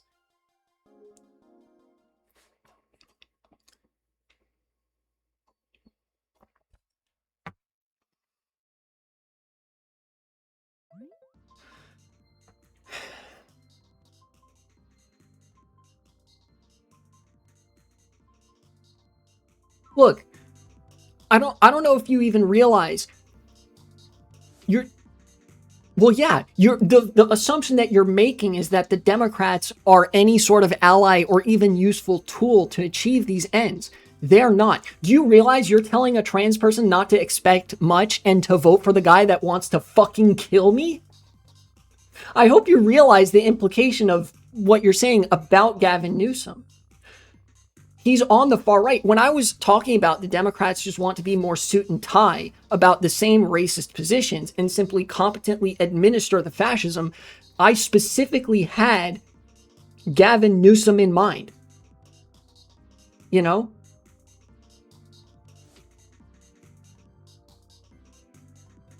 Yeah, then don't make excuses for the Democrats. Like, legitimately, we're on some post 1932 SPD center party type shit. You even mentioned this. The Nazis held elections in 1936. Did anybody really think that the opposition parties were like going to pose any meaningful opposition? Not even in the sense that they put up results. No, did anybody expect that they would meaningfully oppose the Nazis in their rhetoric after how much they had capitulated to them already? I dare say no. You know? I reject this notion that the only place where I can exercise any sort of political power or influence is when I vote for a governor, president, or senator or representative. You know, that itself is the theater of liberal democracy. You know, pretend democracy. Let's do Boo Lake.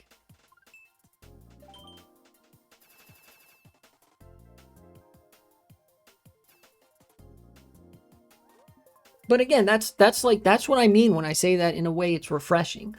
Democrats and Republicans alike are our enemy. And now, because of what's come out in the Epstein files and the number of comments Chuck Schumer has made, and other such instances, it's been made pretty clear that the Democrats aren't even necessarily a useful tool that we can potentially maneuver into doing something good for us. Like, they don't even constitute that.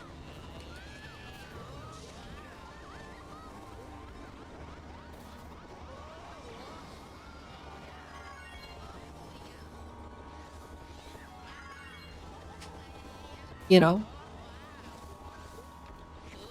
Like, honestly, I think a more viable mode of politics would be, number one, get to know your neighbors. Get to know people who live in the same town or same city as you.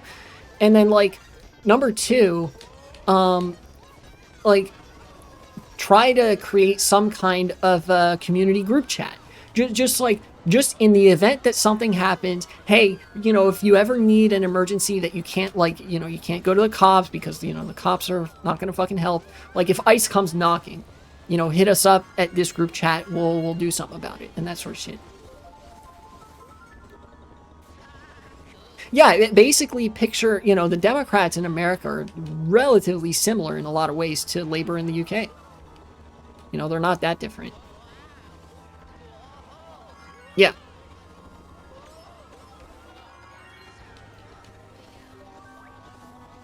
Triple Red's in third, huh?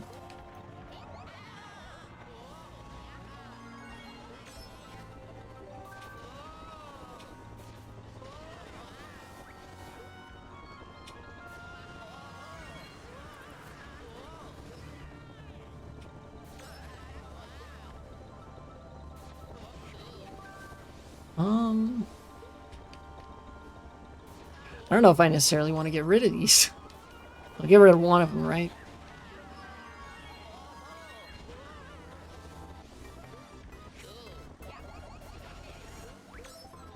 Oh, I actually got him. Okay, that's actually kind of important for me. First and second are way up there, it seems.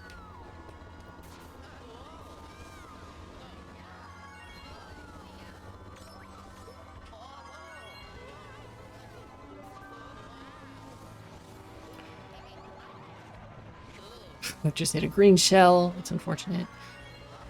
Go through these bananas.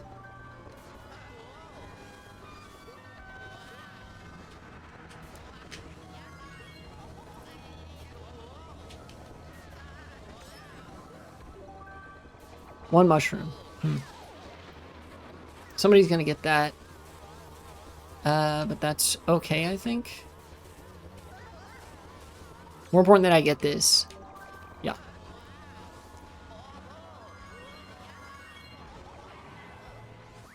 Okay.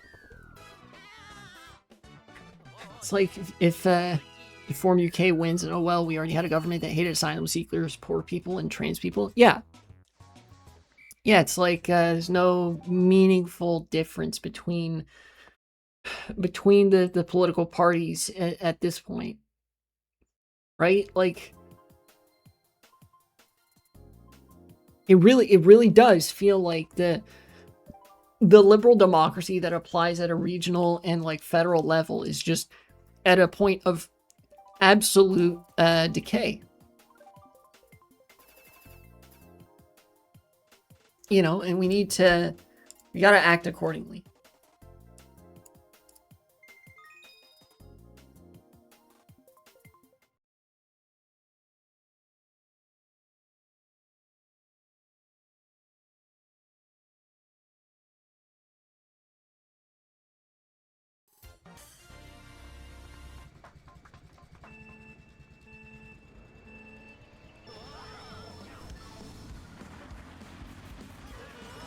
But unfortunately, I feel like things are going to likely get worse before they get better, which is not good. Also, I forgot that you're not supposed to trick off that.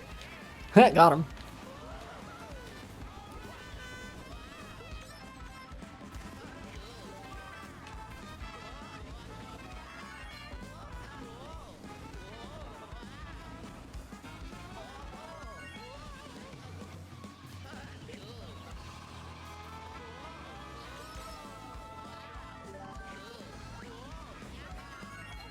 I should probably hang on to this banana.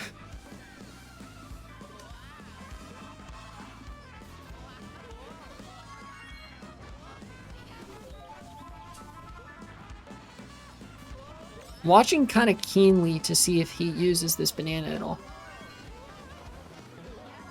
Oh, what's going on with that guy? Huh.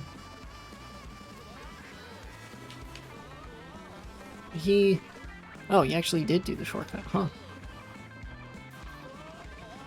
Nice try with that fake item, but... Oh, what? I'm in second now? Interesting. I'm content to just hold second here.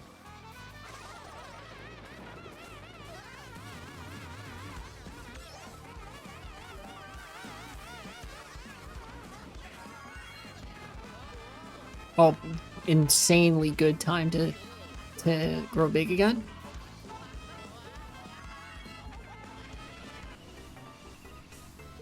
I think I've decided what the next anime that I'm gonna watch is. Aside from like rewatching stuff, I think I want to watch Demon Slayer.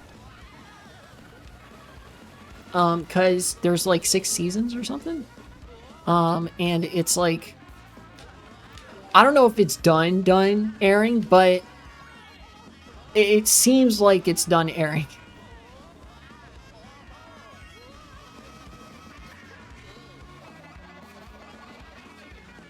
Okay, well, got him. Put that there. Has to maneuver around it a little bit. And I win. Okay. Demon Slayer could be cool. I've seen, like, apparently the show has goated animation and looks like it has really cool character designs. I'm just hoping it's not like an absolutely massive time sink. What I was thinking about is like writing a sign to just go and like stand in a town square somewhere to, because I do actually live in a place that's like relatively walkable and has centers like that. Just find some time in the day to go stand there with some like fuck the Epstein class type shit. You know? Because I feel like reminding people of that is important. And in fact, reminding people of that, if that has the effect that I hope it has, that I think it might have, I think that does more than my vote could ever do.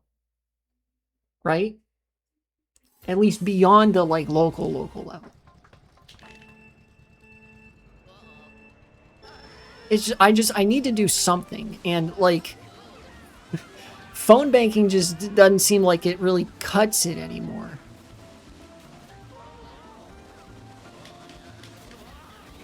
Oh yeah, I remember this person.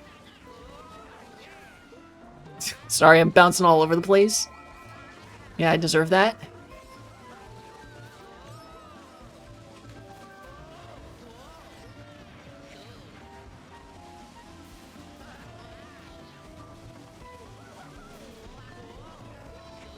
Need an item. There we go. Oh, it's 5 laps. Okay, good. Good.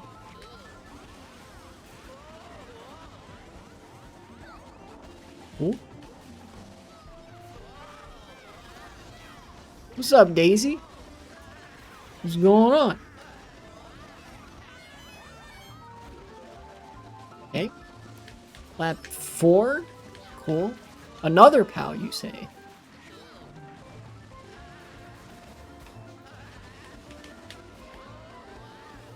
Okay. I'm just going itemless, probably. Unless I can get an item here. I can. Cool. This track is so bumpy.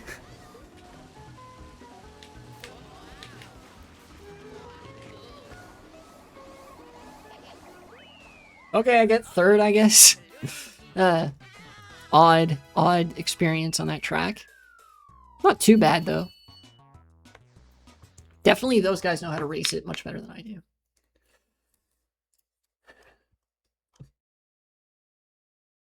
I also learned recently that evangelical Christianity was entirely created by the United States government, the CIA, and get this, USAID, fucking anthropology neurons activating right there, in order to combat class consciousness in the Americas.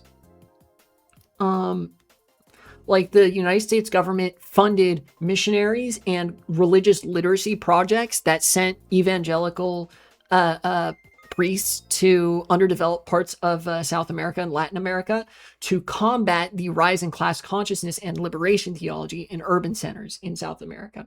Like, the Catholics were too base, so they had to engineer Protestantism to fight against it and to permit, essentially, like, colonial projects in South America. So, like, pave over their lands and put up a parking lot and shit.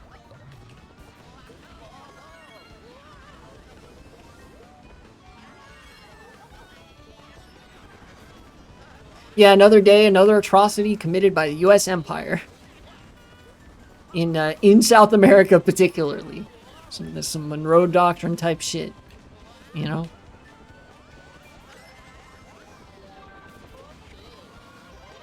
Use this here, I guess. Yeah, literally, it was like, make poor people believe that Jesus wants them this way. In fact, the liberation theology, what a lot of Catholic liberation theologians taught was that, like, the material inequalities was one of the ungodly injustices of this world that we must follow in Christ's footsteps in order to stop. Like, it was a very, very socialist adjacent type of theology, very critical of capital, right? And what the evangelical counter project to this taught was that you taking issue with how wealthy these landowners were is actually the sin of envy. You just wish you had that wealth, and you should simply pray for God to bless you with wealth one day like they have this person. They essentially, like, remove any and all exploitation from being mentioned and such.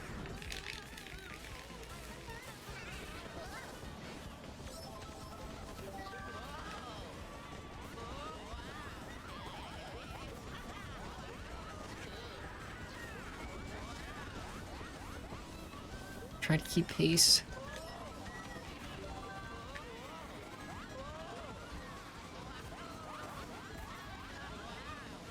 Third place?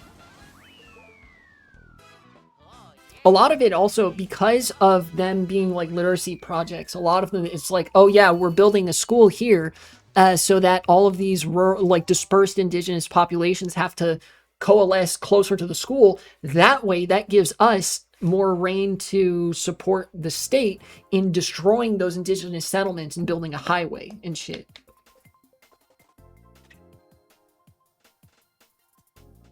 Poverty is a moral failing, get fucked. Yeah.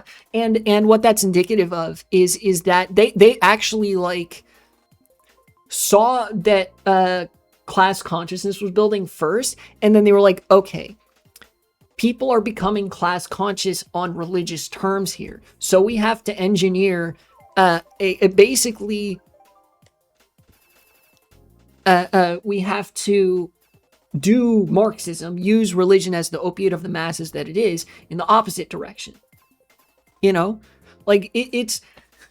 The Marxian lens of analysis is like being used by the ruling class to pursue their own interests, specifically against the tide towards synthesis. You know? Like, the CIA, like all these people that created this project and whatever, they're also doing Marxism, but from the other side of the dialectic. You know, they're doing it to prevent society from progressing towards resolving these contradictions. They're trying to sharpen them in the hopes that they can get their bag and then hop off. You know?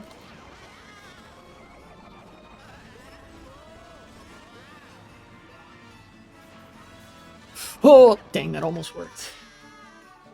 Okay, well, I got my work cut out for me.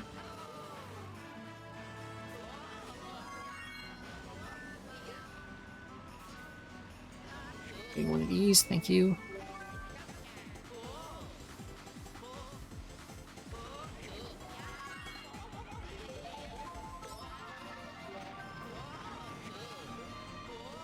Okay.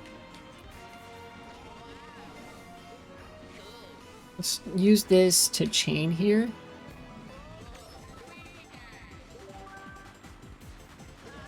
These Mario Kart Tour tracks are very, very... I don't even know if this is Mario Kart Tour tracks, but like... but this is like really, really... Like it has some dastardly turns. Another star? This is just begging for a shock dodge. Come on. Give me something. Okay, mushroom. Okay. Make it around here.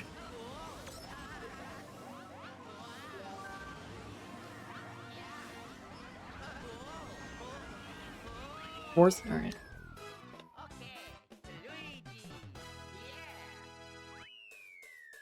Don't remember where I saw this, but apparently evangelical Christians went to Boston's minority neighborhoods in the early 70s when Interstate 695 was being proposed and planned, an attempt to convince the minority black immigrant communities that resisted the highway a form of sloth and wrath. That resisting the highway was a form of sloth and wrath. Yeah, that fits.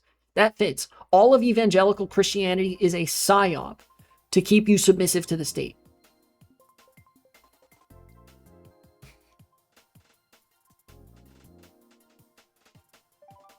Fuck, I wonder if that had any, I wonder if that had, like, a significant hand in the race, like, the racial tensions and, like, the borderline race riots, I think, that happened at about that time. It must have, you know?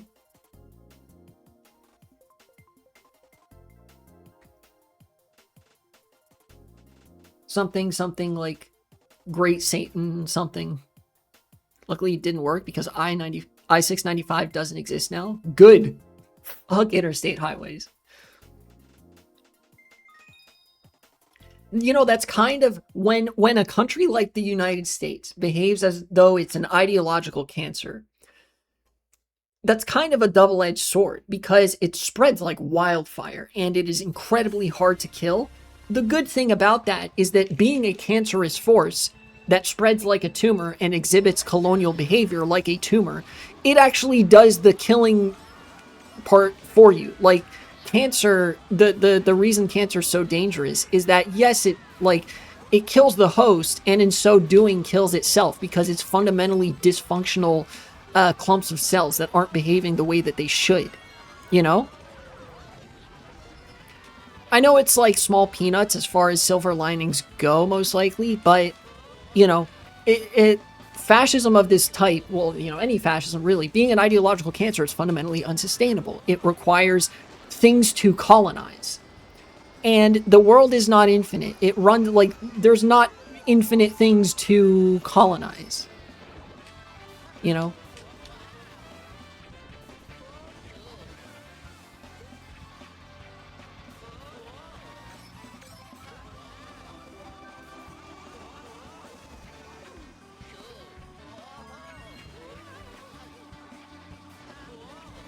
You know, fascism and colonialism being two sides of the same coin type shit. Whoa, okay, I cannot believe that worked.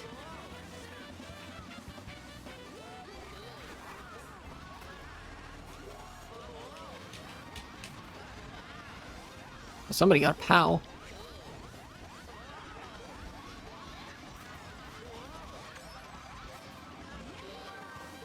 That was dangerous.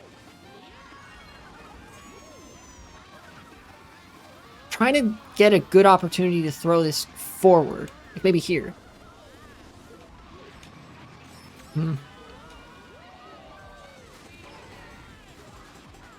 Okay. Good use of the star, and I get second. Okay, cool.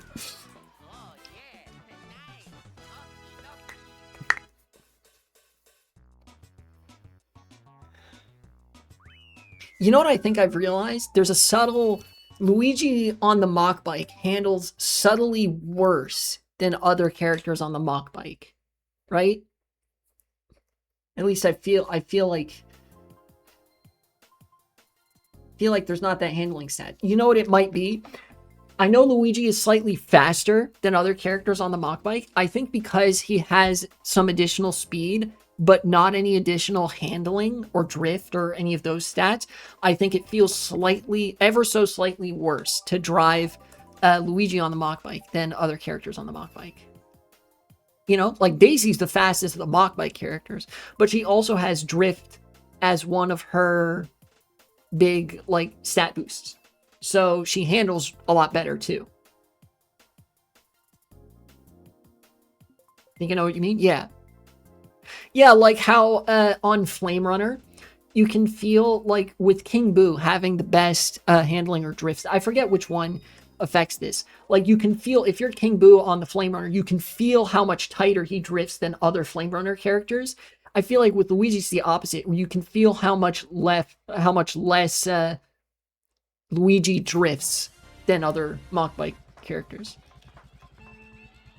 Bowser Jr. is the worst. He has a noticeable handling debuff. Bowser Jr. doesn't feel as bad to me specifically because I think Luigi has the speed buff and Bowser Jr. doesn't. I don't think any characters have debuffs to their stats, right? Like some characters have buffs and some characters just don't. There's like a stat baseline.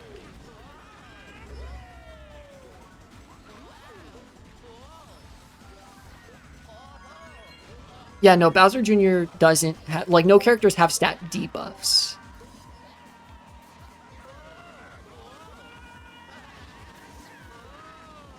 Noticeable stats, a 4-frame mini turbo bonus, and that feels like okay. You know?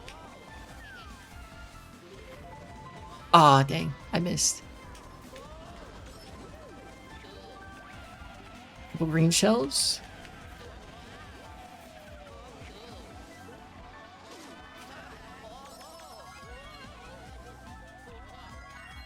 Put me in the water? Yes. Okay.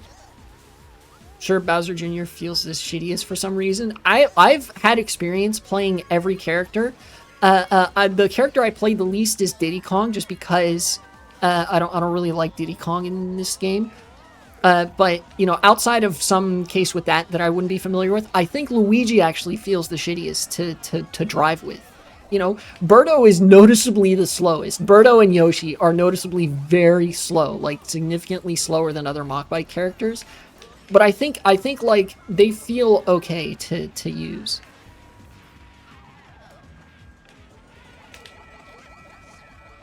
Ow. Been a while since I played. It's a fun game.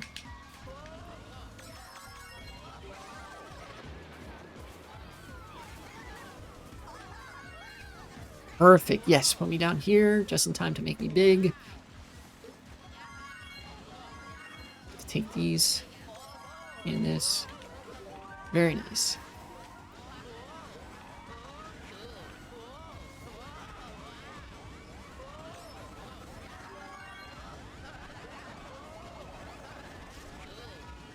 Sixth? So, it is what it is. As for who feels the best to use, I think it's kind of hard to determine, actually. Machbike just in general feels very good to use.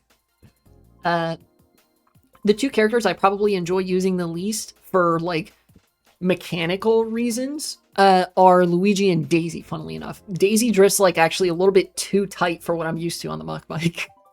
You know? And then Luigi is too fast and doesn't have enough buff to his drifting or anything. Everybody else feels pretty good. Like, the speed tends to match the drift.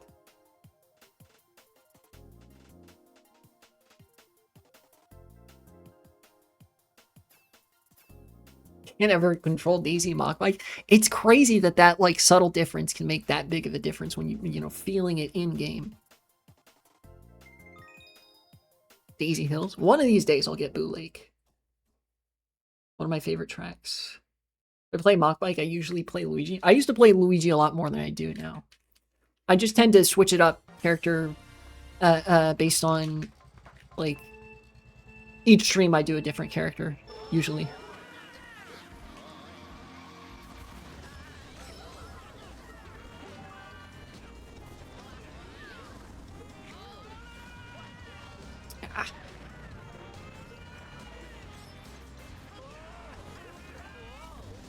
I had half a mind to go for that mushroom, but, you know, it was a trap. Doesn't that put you there? I don't know.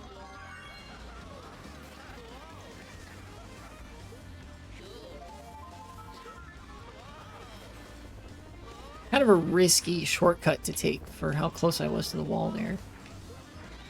We do something like this. Okay, that worked out. I'm gonna hold this on the chance that this puts me in the grass. No, it doesn't. It puts me beyond the grass. Okay. I didn't realize. Nice try, I guess. Oh, that's actually...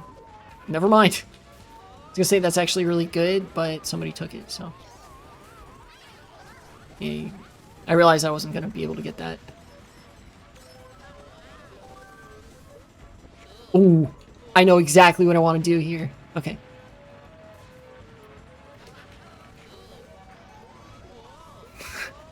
Kind of got him a little bit. Ah, wasn't enough to gain a position, but that was a good pow. Obligatory Admiral Akbar, it's a trap? Yeah, true. It was a trap. I gained 15 for that? That's crazy.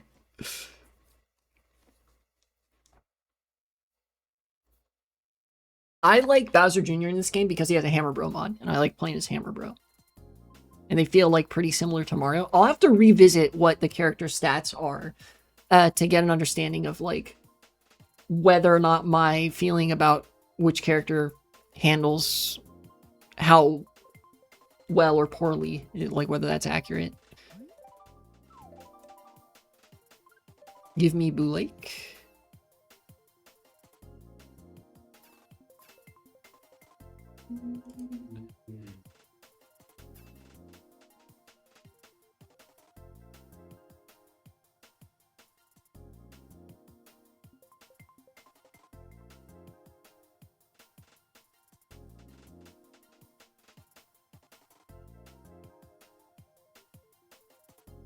A lot of people voting random.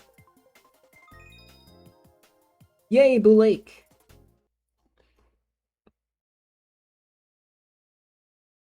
The only medium characters with handling are Mario and Daisy.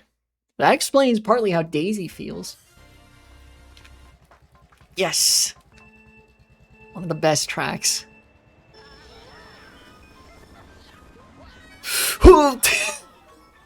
Bumped off immediately.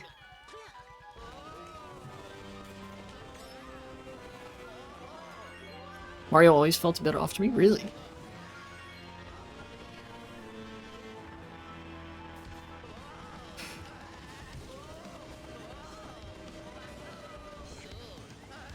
Alright, I'm back in it. Back in it. Best track instantly dies. Doesn't change my opinion about the track. This is still the best track. Also, nobody can do that shortcut, which is really funny.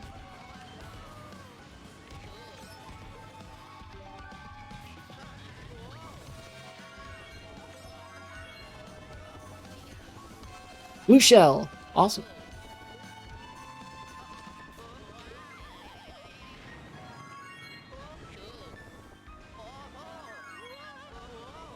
Imagine. Oh my god, that was so good of a throw.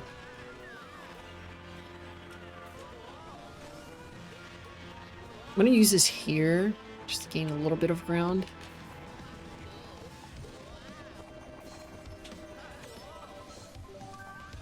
Bullet bill? Go on ahead. Oh, you actually made it. Right, it's 2 acceleration, 2 handling, 3 drift. Stat chart? Okay.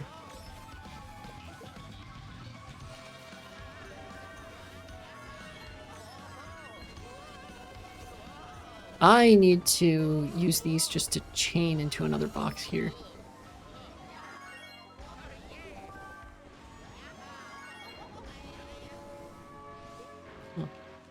Okay.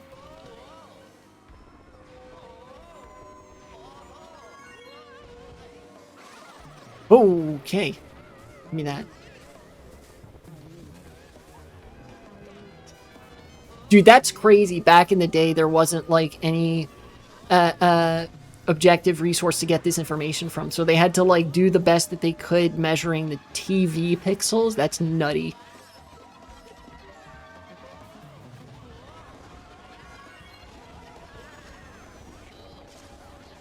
Sick, 3rd place. All right, let me see here. Mario. Weight 2, acceleration 1, drift acceleration 1, handling 1, drift 1. Okay. And that's it.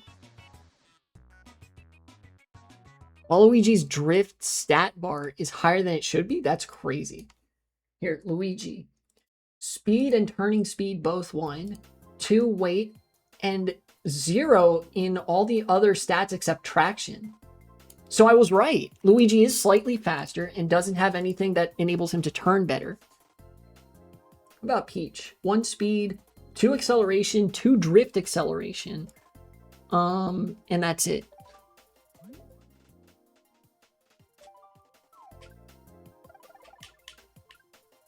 Let's do GameCube track. Oh wait, where is Dino Dino Jungle? Yes. Me character, 1 speed, 1 weight, 1 drift acceleration, 1 drift. Okay. Birdo, 1 turning speed, 1 off-road. And 1 weight. I see. Turn speed and drift acceleration are. If you don't, I can explain it. What I would assume is that turn speed has to do with how much speed you lose during a turn, or something like that, and that drift acceleration has to do with how fast you accelerate while in a drift. Right? Like once you hit 47 kilometers per hour, you can start a drift, and that really helps you get up to full. The ladder is correct? Okay. Yeah.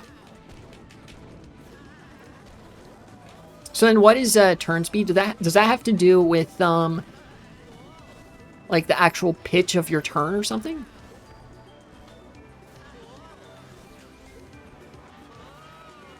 How fast you can turn in a standstill mini turbo. That's really weird.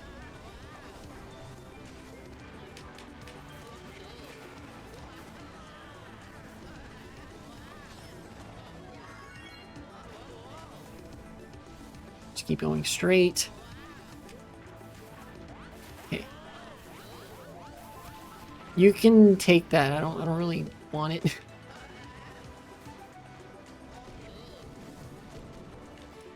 That's why Baby Luigi is the meta for Koopa Cape glitch, because he turns around faster. Interesting. Cheeky fake item box. That is so tight in the turn. I don't know who would actually hit that. Legitimately.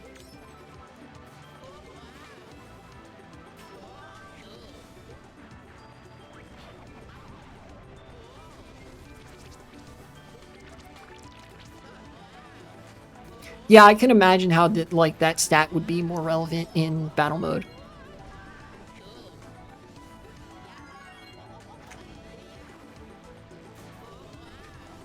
Okay. Pretty good holding pattern, being in third with a banana going into the final lap.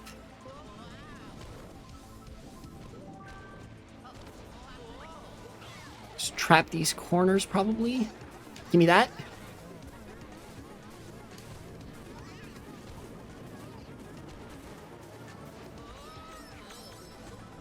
Careful for that fake item. I'm just going to hold these.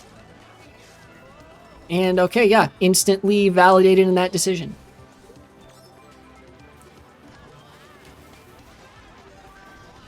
You can go ahead. You can pass. Ow. I tried to go wide of him to specifically not hit that.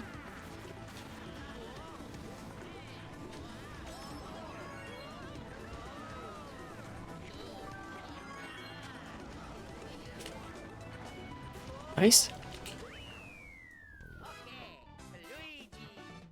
Probably their thought process? Yeah. Let's see. Yeah, Luigi has the speed stat, but then nothing that helped him turn. So that is why he feels worse then, I guess, huh? How about that? Luigi's traction bonus would only really be effect on DK Jungle Parkway and Sherbet Land, or tracks with slippery road. Yes. Yeah. So like Desert Hills, Dry Ruins, DK Jungle Parkway, Sherbet Land, like those tracks. MKW meta is a lie? It is! I've been trying to tell the world this for so long and nobody listens because everybody's on the Daisy Mock Bike, Funky Kong Flame Runner type shit, right? Nobody wants to hear that the Mock Bike is better than the Flame Runner and your character choice doesn't really matter except for how you drive each track. Like, if you love to pick tracks like Sherbet Land and DK Jungle Parkway, then Luigi's a better character than Daisy. You know? Yeah, the speed, the speed bonus, 2 points of speed is very strong on its own, but that only really matters for time trials. Like in worldwides, it doesn't matter as much.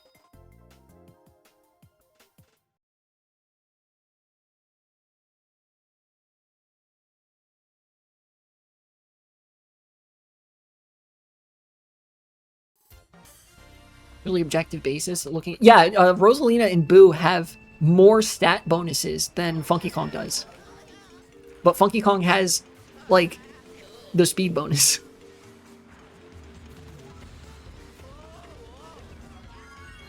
So that's why he's considered better. It also helps that Funky Kong has that speed and a little bit of drift. That's just an extremely strong combination. You know? Kind of hate King Boo's stats because his only significant one is drift. Yeah, that kind of sucks. Usually for Flame Runner, my default like go-to is Dry Bowser. For one, because it's I have a Dragonite skin and it looks sick. But then for two, because he has the mini turbo boost. He has the best mini turbo boost out of all the heavy characters. So your mini turbos are significantly longer, which really helps when that's sort of a concentrated burst of speed that you're getting from taking a lot of turns. Very good on very curvy tracks. It might even otherwise be good for Mach Bike, which I think is a more viable strategy for online play unless you're doing online time trials.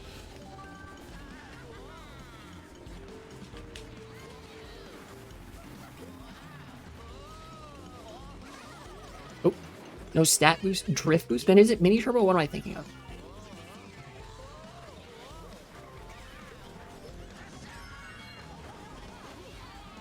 Whoa, okay.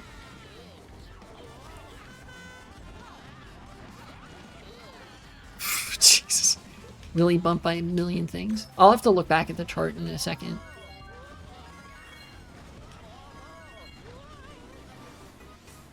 Yeah, Funky has an off-road bonus for some reason.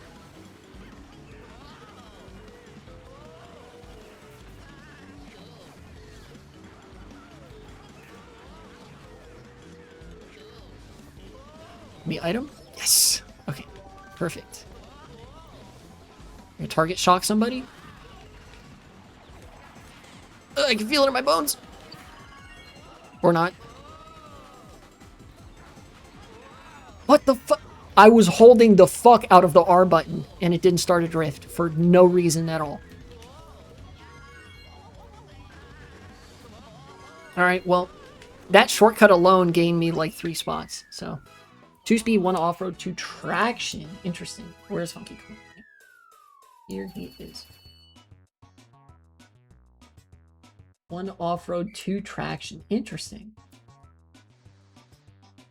I guess just the two speed is just so strong on its own. Where's Dry Bowser?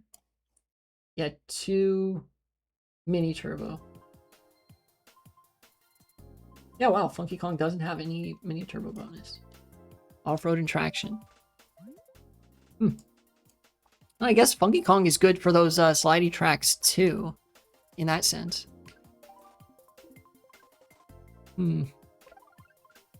Fuck it, Desert Hills. Boo and Rosalina are the best. What's that? Turning speed?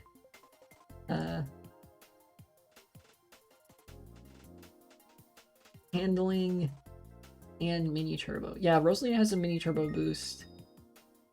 King Boo has handling and drift.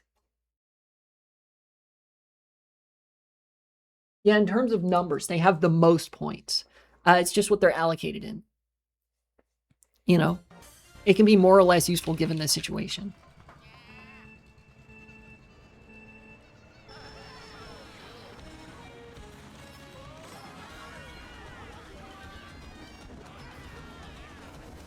Red shells? Oh boy. Yeah, you go on ahead of me.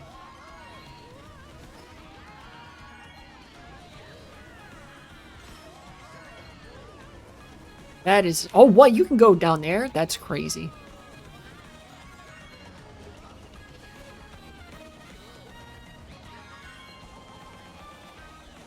Okay. Whoa, I don't know why that didn't target me, but... Thanks for not targeting me, I guess.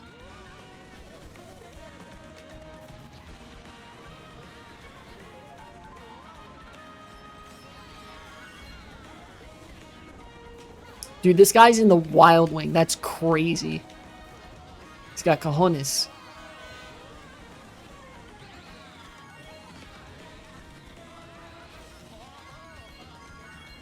Okay, so you're supposed to go down here, I guess? Alright. Oh, wow. Okay, okay. It's really not clear where the off-road starts there. If my critique of some of these tracks, like, they're very good first interpretations. They're a little bit dark, is the thing. Yeah, no relevant stats.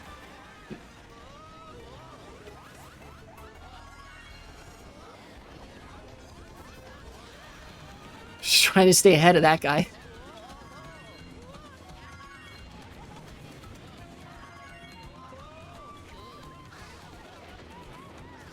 That was a really good shock. It got me after the boxes. It got that guy trying to hop off of the main bridge route.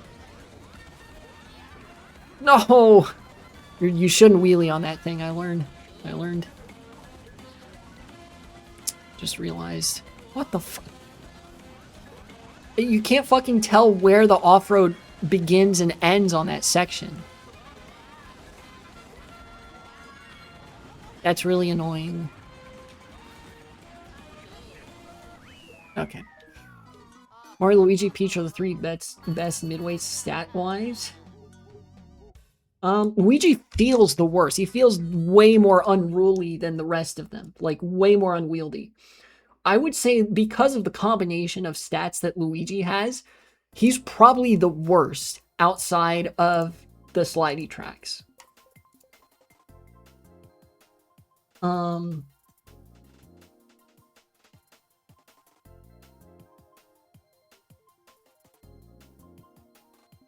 Yeah. Who has drift stats? Daisy and Yoshi. Yoshi has drift, okay. Speed and weight, yeah, which are both important stats, but it feels really bad without anything to support it.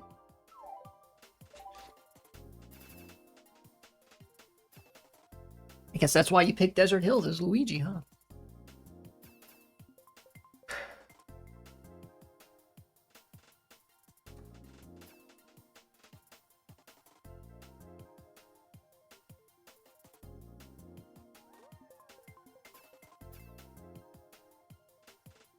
Roy might actually be the best one then, because he has almost everything. Jack of all trades, master of none.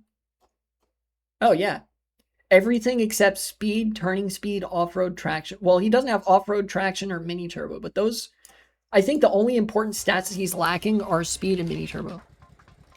Which are really important. But, you know. He has basically everything else. Okay, didn't get an item.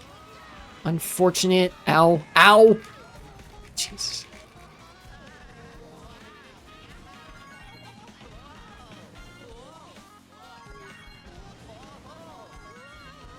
Okay, let's just, let's play it cool.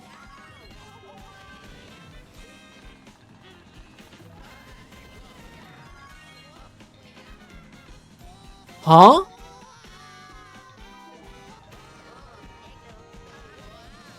Fix that, please, whoever made this track. That shouldn't be able to happen.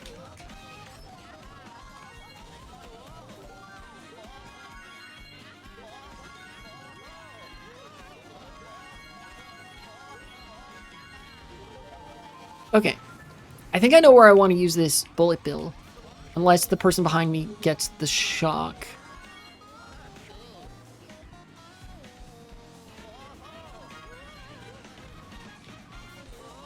And it's coming up here.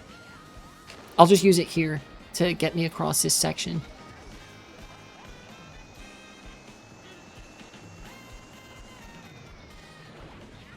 A really good place for it to drop me.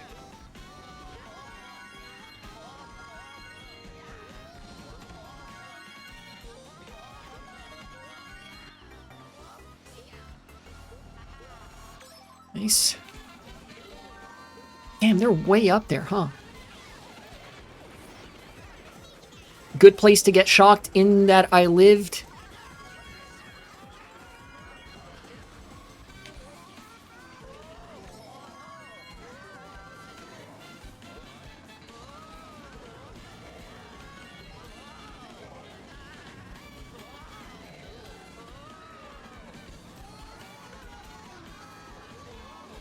Be that.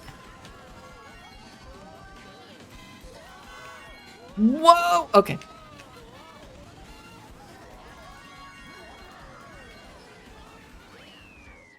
Third place somehow. I didn't see where the finish line was. But okay. Oh my god.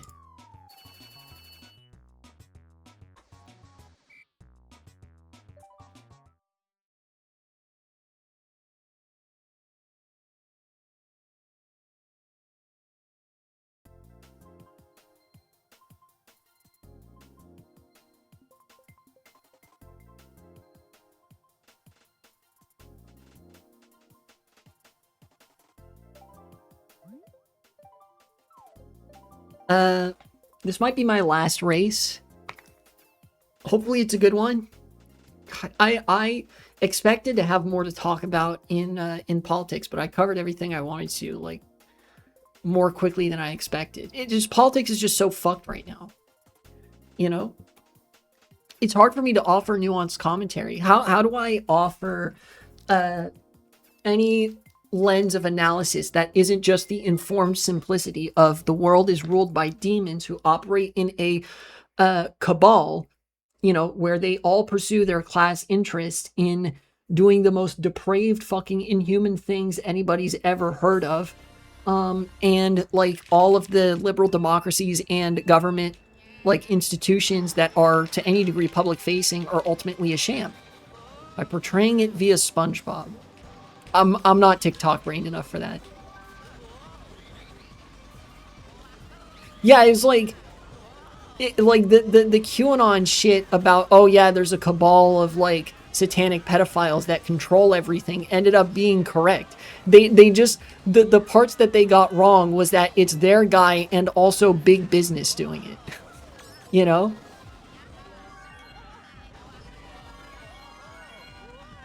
And also has like nothing to do with Jewish people or anything like that, which I know they were really leaning towards. Why did I wheelie lock there? This track is so fucking bumpy.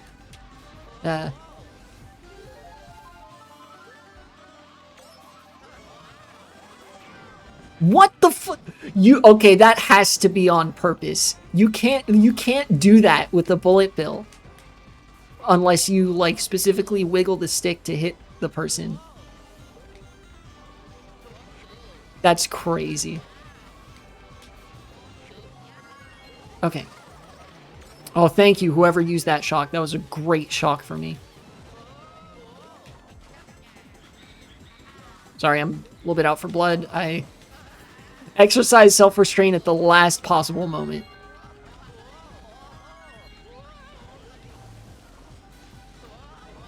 Alright, let's use this here so I don't get got.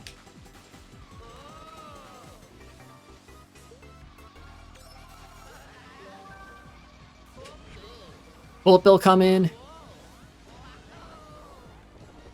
Okay, managed to avoid it that time.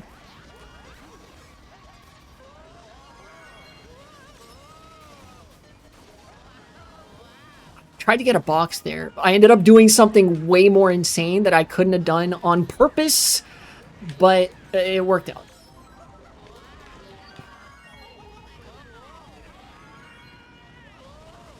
Damn, okay.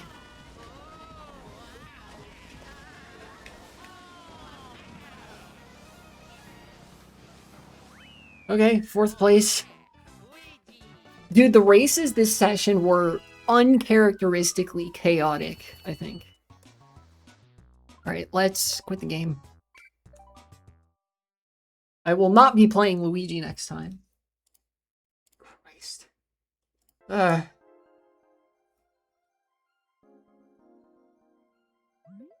You know what? To end it off, to help my blood pressure cool down, I will now explain how the far right in America and elsewhere too is a suicide cult.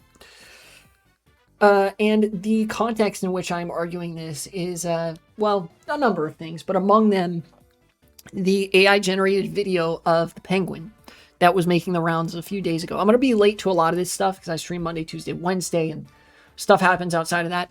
Because I didn't stream yesterday because I was really busy. So yes, the gist of it was there was some real footage of a herd of penguins, like a group of penguins, waddling along the Antarctic landscape, and one of them departed from the group to just go in the direction of the mountains in the distance. Now, this is suicidal behavior. Researchers have observed this in certain animals, that they will depart from a group and just go off in one direction without any sort of plan when they have like lost it and they die, right? Like it's a relatively common thing. They just walk off into the distance, never to be seen again. And the Trump administration took that, Department of Homeland Security particularly, and they used it to try to auriform. Basically, oh yeah, we're the penguin walking off into the distance. We're going to get to the mountains, right? This is the psychology of a suicide pact, where the thing that they are identifying with is walking off towards the mountains, knowing that you will never reach it. This is, again, suicidal. They recognize this in the penguin, but they idolize it. They idolize the idea of walking towards something impossible in the distance, knowing you will die on the way there. And it is like a desperate attempt basically to feel something in an ever more alienating world, in a world where people feel more and more insecure. The Folding Ideas video on it is very short, and I would encourage people watch that. But it's a known quantity in the mass psychology of fascism that essentially a great suffering has to happen. There's sort of like a desperation in the disillusionment that, oh, I no longer believe that things can get better, that the tools that we have available to us are no longer usable to produce better outcomes. And so people are taken in by the idea of, well, if we incite a great enough suffering, surely there will be peace afterwards. You know, the greater the suffering, the greater the peace type shit. And it's sort of a constant throughout fascist ideology in the 20th century and now, but I think now it's actually even more pitched. The fascists of the 20th century actually had more of an affirmative platform that just straightforwardly revolved around using the institutions of statecraft and government to do positive things.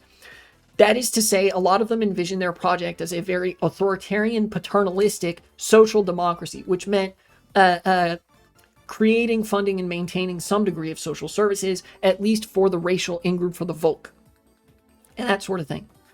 They had some kind of interest in nation building, as imperial as it was, you know, the Lebensraum, and that sort of shit. But nonetheless, I mean to highlight that there was something there, and today there is nothing there. It is only exclusively about the suffering, you know? Think about like the Trump administration, apart from investing transparently into just a bubble that does nothing for anybody, they don't have any affirmative thing. They're not creating like the Office of Patriotic Support that provides stipends to Americans, right? Like there's like extremely right-wing coded ways to build something of a welfare state. The Trump administration and modern Republicans don't engage in any of that. You know, they are so opposed to that they will oppose the worst fucking price control on the planet because it helps people. No, they're purely interested in the negative projects, the projects that incite suffering, the deportation, the arrest of thousands, tens of thousands, even hundreds of thousands, right? Their torture and extermination in the concentration camps, which isn't even so much about extermination as it is implanting the idea of extermination in people's heads so that there's a constant struggle to bring about this suffering. Right? The suffering itself is the project, you know, and to them, that's like, in a perverse sort of way, that is the means through which they engage in nation building. They hope that inflicting the suffering can be a unifying psychosexual force that brings their base to support them. And to a certain extent, they are also a part of that base. They have this psychology that the only change that is possible is through great suffering inflicted on an outgroup for the glory of the nation, essentially. Keep that in mind. The far right has no affirmative projects. Even like the last remnant of the far right having anything affirmative to say is how some of the far right in Europe, and Cryoraptor would probably be more familiar with this rhetoric than myself, where a lot of the times they will use as a lever against immigrants. They will use it as a lever in support of their anti-immigrant rhetoric that, oh, we have to, they are moochers. They are draining our glorious social democratic welfare institutions. We have to protect those institutions by deporting all these immigrants and that sort of thing. In America, we don't really have those, so they can't do that.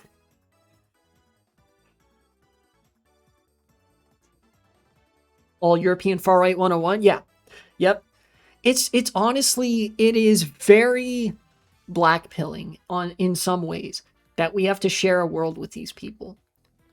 But it took generations and lifetimes of effort to manufacture this sentiment in people. It took so long of governments, intelligence agencies, media, manufacturing from the top down the conditions necessary for this political suicide cult to emerge and to be maintained, to seize power. And because they had to put in so much effort to do it in the first place, that means that this psychology, this mass psychology, can be undone. There is a better world at the end of this, because we know there has to be, because they specifically had to create this world to not be better, if that makes sense. Like the ruling class, the owning class. You know? It gives kind of a new perspective on how, like, a lot of times people will devote their life to a cause and never see change in their lifetimes. But, you know, I think we owe it to ourselves and everybody else as well to befriend your neighbors all the same. Start that Signal group chat. Make cookies for them. And, you know, make politics a regular subject of conversation again, and raise the bar of discourse, of intellectual discourse, so that they can't just coast by on watching like Fox or Sky News, I guess. Or I know Sky News is like big in Australia. I don't remember what the right-wing broadcaster is in Britain. I mean, there's a number of them, but you get it. But now that I've said all that, I'm about done with stream for today. Sky News big here too? Okay, yeah. Let us raid Hasanabi. Faraj News, sorry, I meant GB News. Many such cases. Like how Fox News is so obviously, like, their audience is Trump in a way as well. Like, Trump watches Fox News oftentimes. And what's crazy is actually, like, Joe Biden watched CNN. The fucking power consolidation in politics has to be stopped. Like, Trump watches Fox News, so they pitch their segments as though they're talking to Trump. Joe Biden apparently watched a lot of CNN and MSNBC. It was Morning Joe. Joe Biden watched a shit ton of Morning Joe on MSNBC. So it was like all of their shows were pitched as though Joe Biden was their viewing audience. It's a whole messed up world. Anyways, enjoy the Hasanabi broadcast. I will be back maybe tomorrow. I have some plans for tomorrow. So if I'm back tomorrow, I'll be back outside of regular hours. And if I can't come back tomorrow, I might try to be back on Thursday or Friday, or potentially both. I want to dedicate more time to the live streaming and try to maybe sideline YouTube to a 1 upload a week kind of schedule, because I love live streaming and I want to do stuff on the live stream, but I always feel like I'm being stretched very thin whenever I have to consider like YouTube segments. So anyways, I'll see y'all next time.